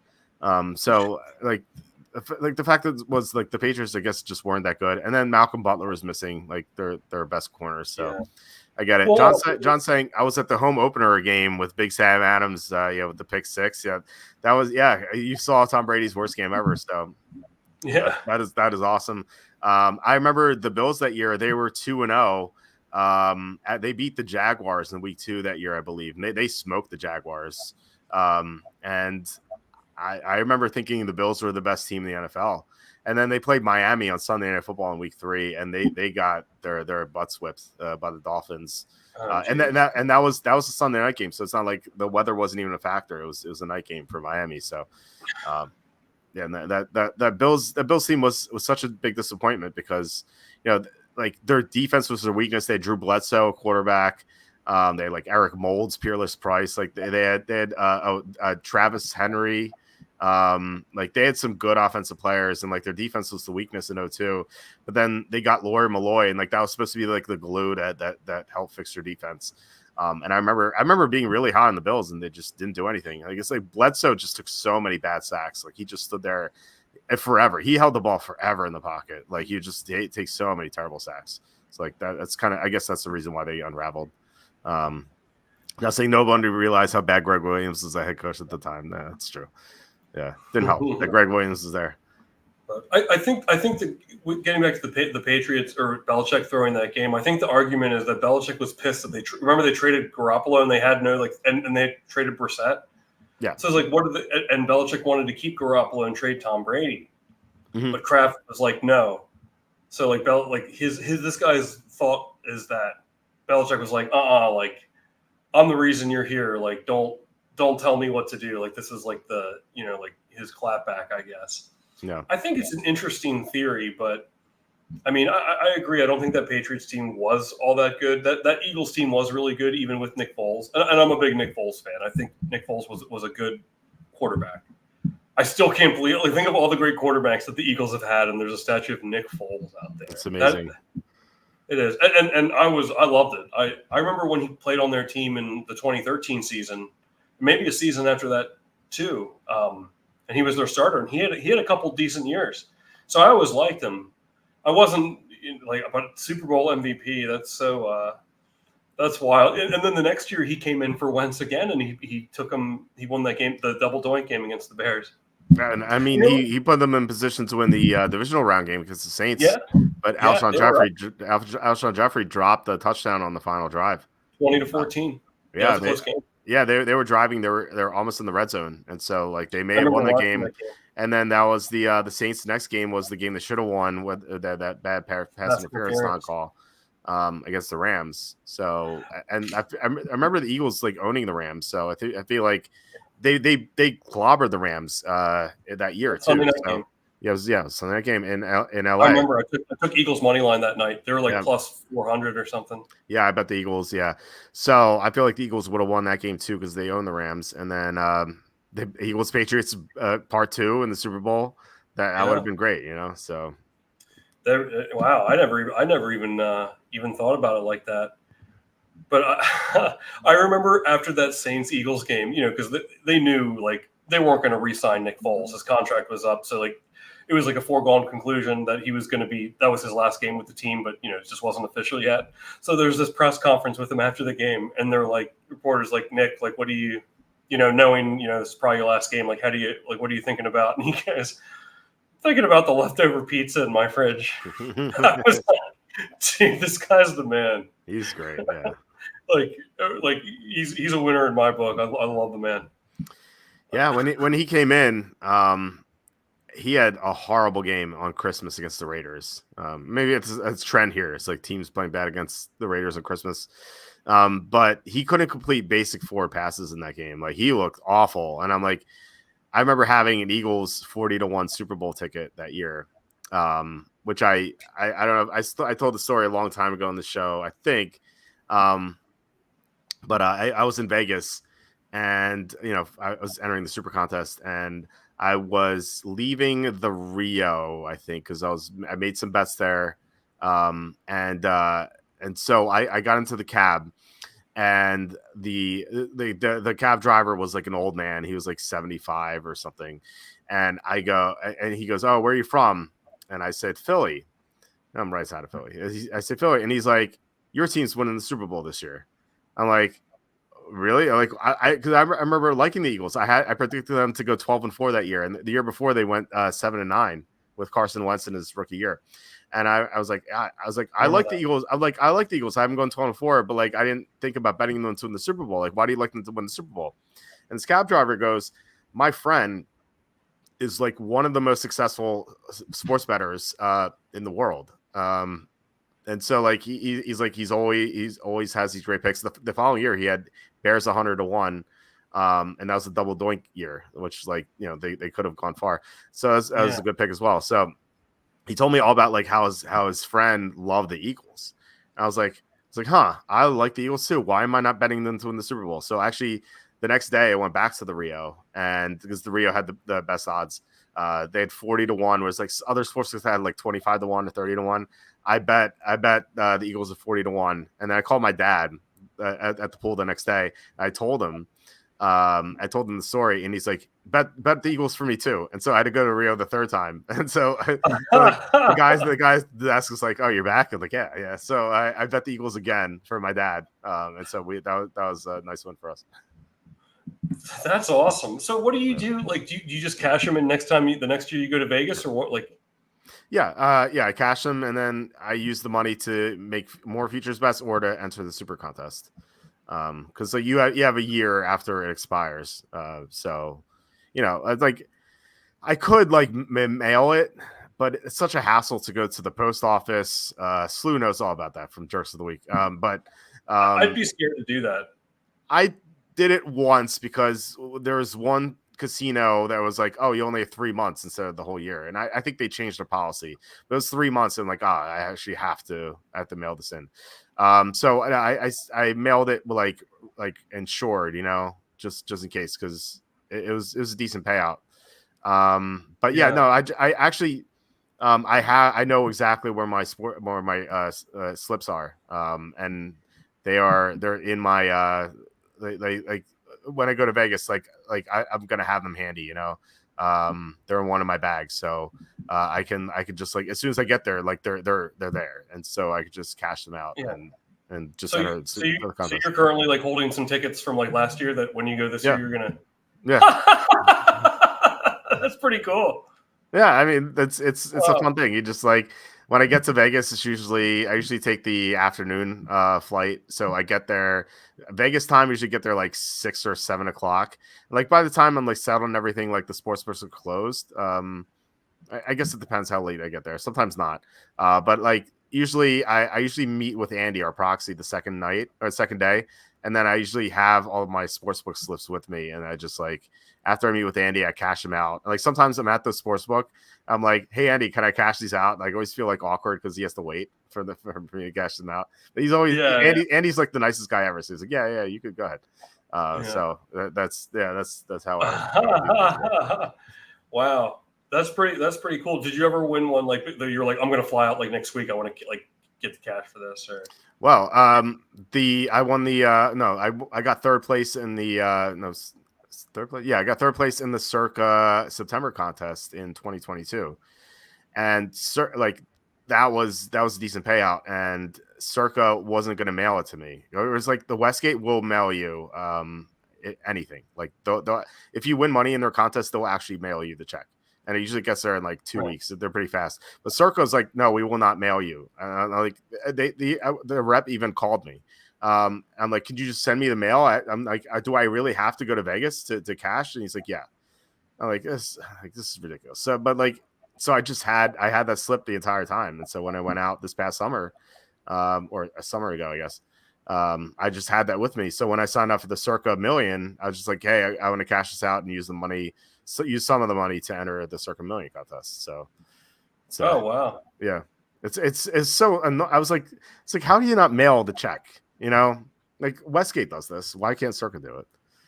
Why not just go out for a weekend? Well, I guess it's hard with kids. With 2 kids, yeah, my wife would kill me. I would come home and my stuff would be on the front lawn.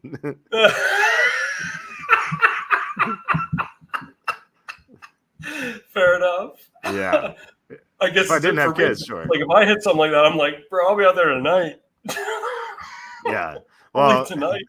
Well, when you as long as you don't have kids, you'll have that Right, I freedom. don't. So It things your life changes when you have the two kids. right, Like right, of everything's course. about them, you know. Dude, I'll be on the next freaking flight out Yeah, there. right. For me, you know, Yeah. I'll stay a while, but Yeah, I would love to stay in Vegas for a while. But my wife and I, when I'd go out to enter the Super Contest, my wife and I would stay out for like a week or sometimes even longer.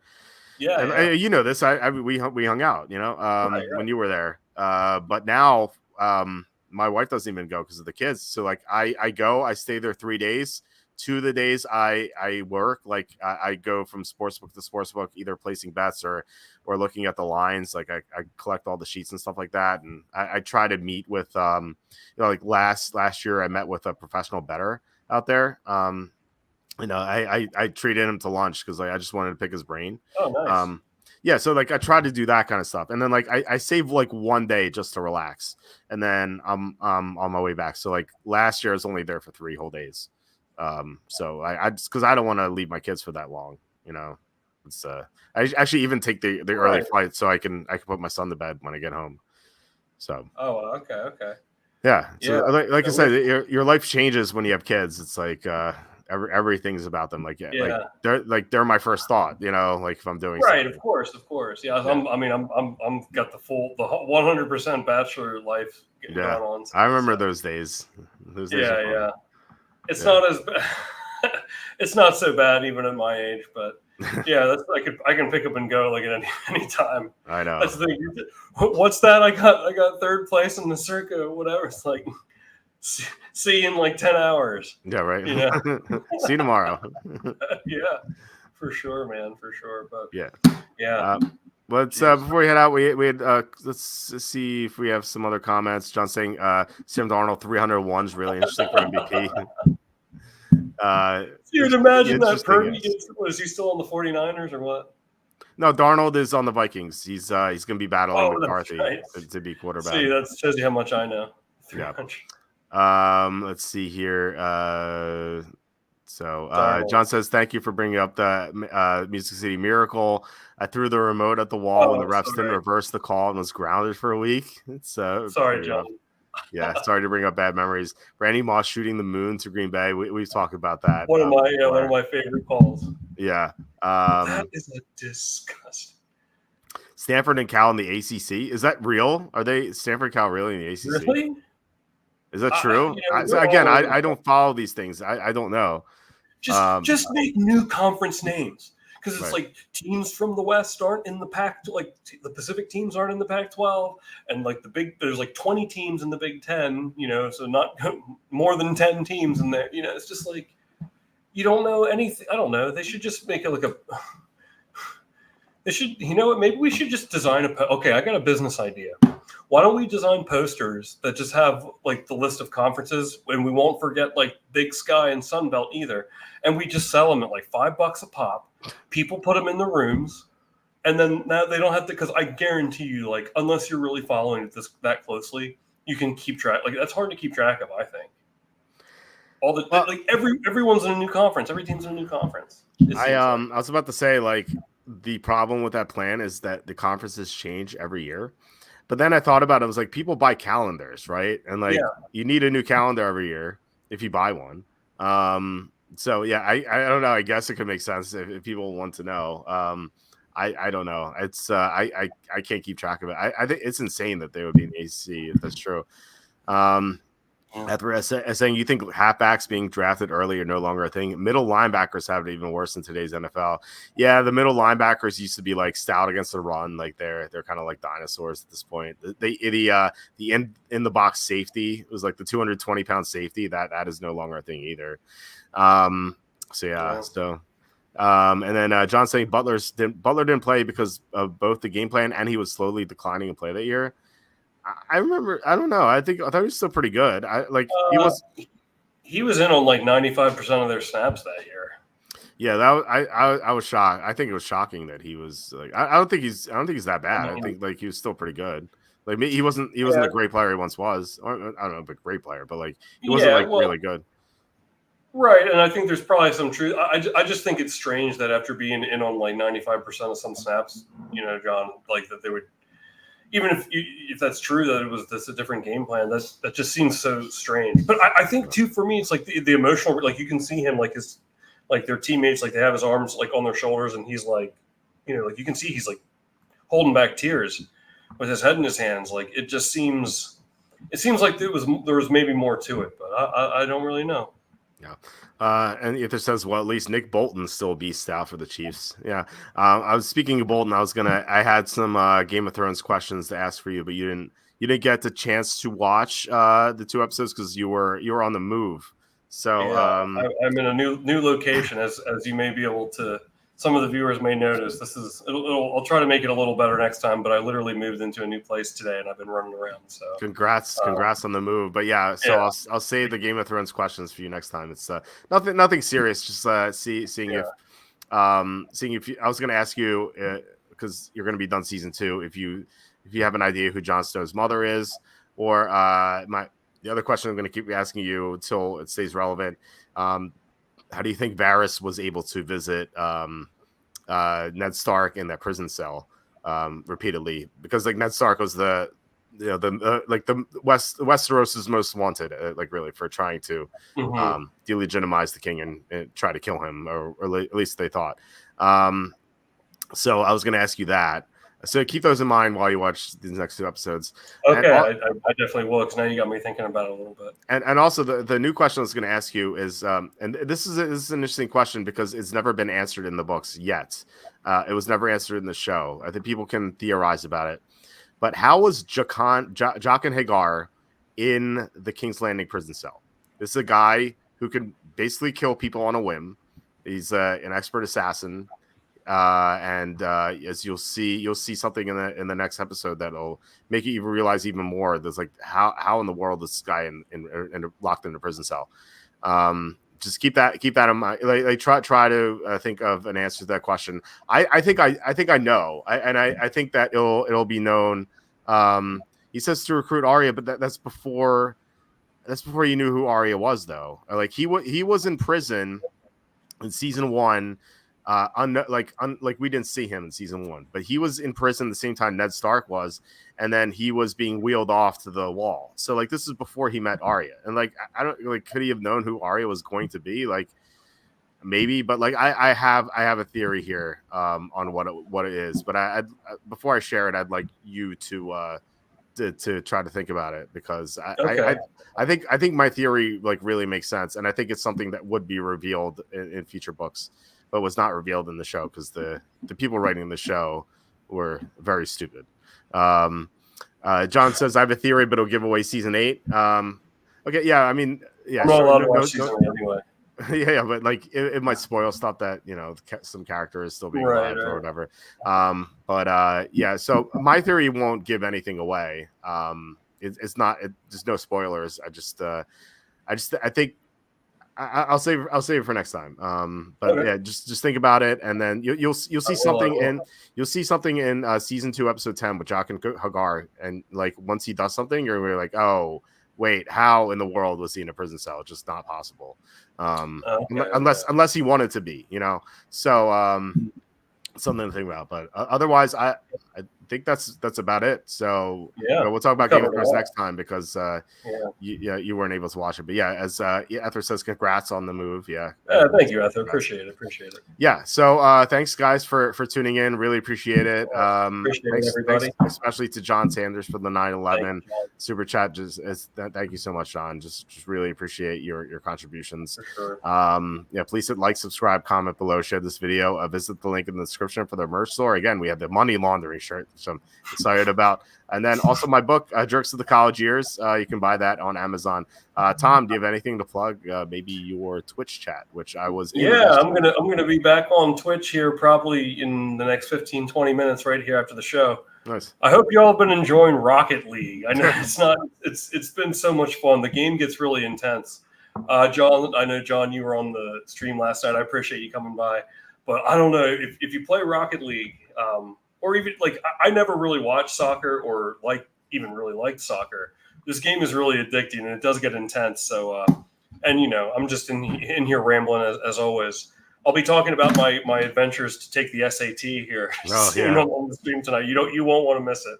I've got a whole plan ready to move. So, Quacky_T on Twitch. I'll be streaming here in about 20 minutes. I appreciate y'all. Whenever I hear the SCT, and I always remember one of my favorite quotes from Boy Meets World, Harley Kiner, season 2, when they first introduced him. He's like, "So yeah, this is my 10th year in high school. Maybe this year I'll take the SOTs." You know what the SATs always make me think of? That Seinfeld. I think it's the episode where George's the Babu Bot episode. George has to take the IQ test, and Jerry asked him about his SAT score. He goes, I actually said this. Like I said this to Dave, my buddy Dave, and because I never told anybody my SAT score. Because George said, he's like, "You're my best friend, right? Like I can tell you anything." Jerry's like, "Yeah." He goes, "This I take to the grave with me." Would never tell his SAT score, so I just adopted that. I never told anybody what I got on the SATs. Yeah. But I'll be diving into that, and I'm getting pretty good at the game too. So if you enjoy the Rocket League gameplay, it's not half bad.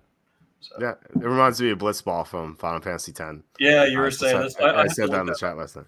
Yeah, it's like it's funny that you in that game you play the main character is like basically the LeBron James of Blitzball, and like I'm not gonna go into the whole game, but like he helps like this like bad team win the championship. It's a weird thing for Final Fantasy, but it's I don't know. I always love Blitzball, but. So anyway, once again, thanks guys for tuning in, commenting, really appreciate it. We'll be back Tuesday. Jacob will be on Tuesday. Wednesday, Kenny said he's coming back, so can't wait for Kenny's triumphant return. We were supposed to have Scott Mason from Play Like a Jet on last Thursday. Unfortunately, he had to cover the Sixers game, Sixers-Knicks, because he's from New York area. So in that game started at 9, so he wasn't able to be on last Thursday, but I think he's going to be on this Thursday, I think.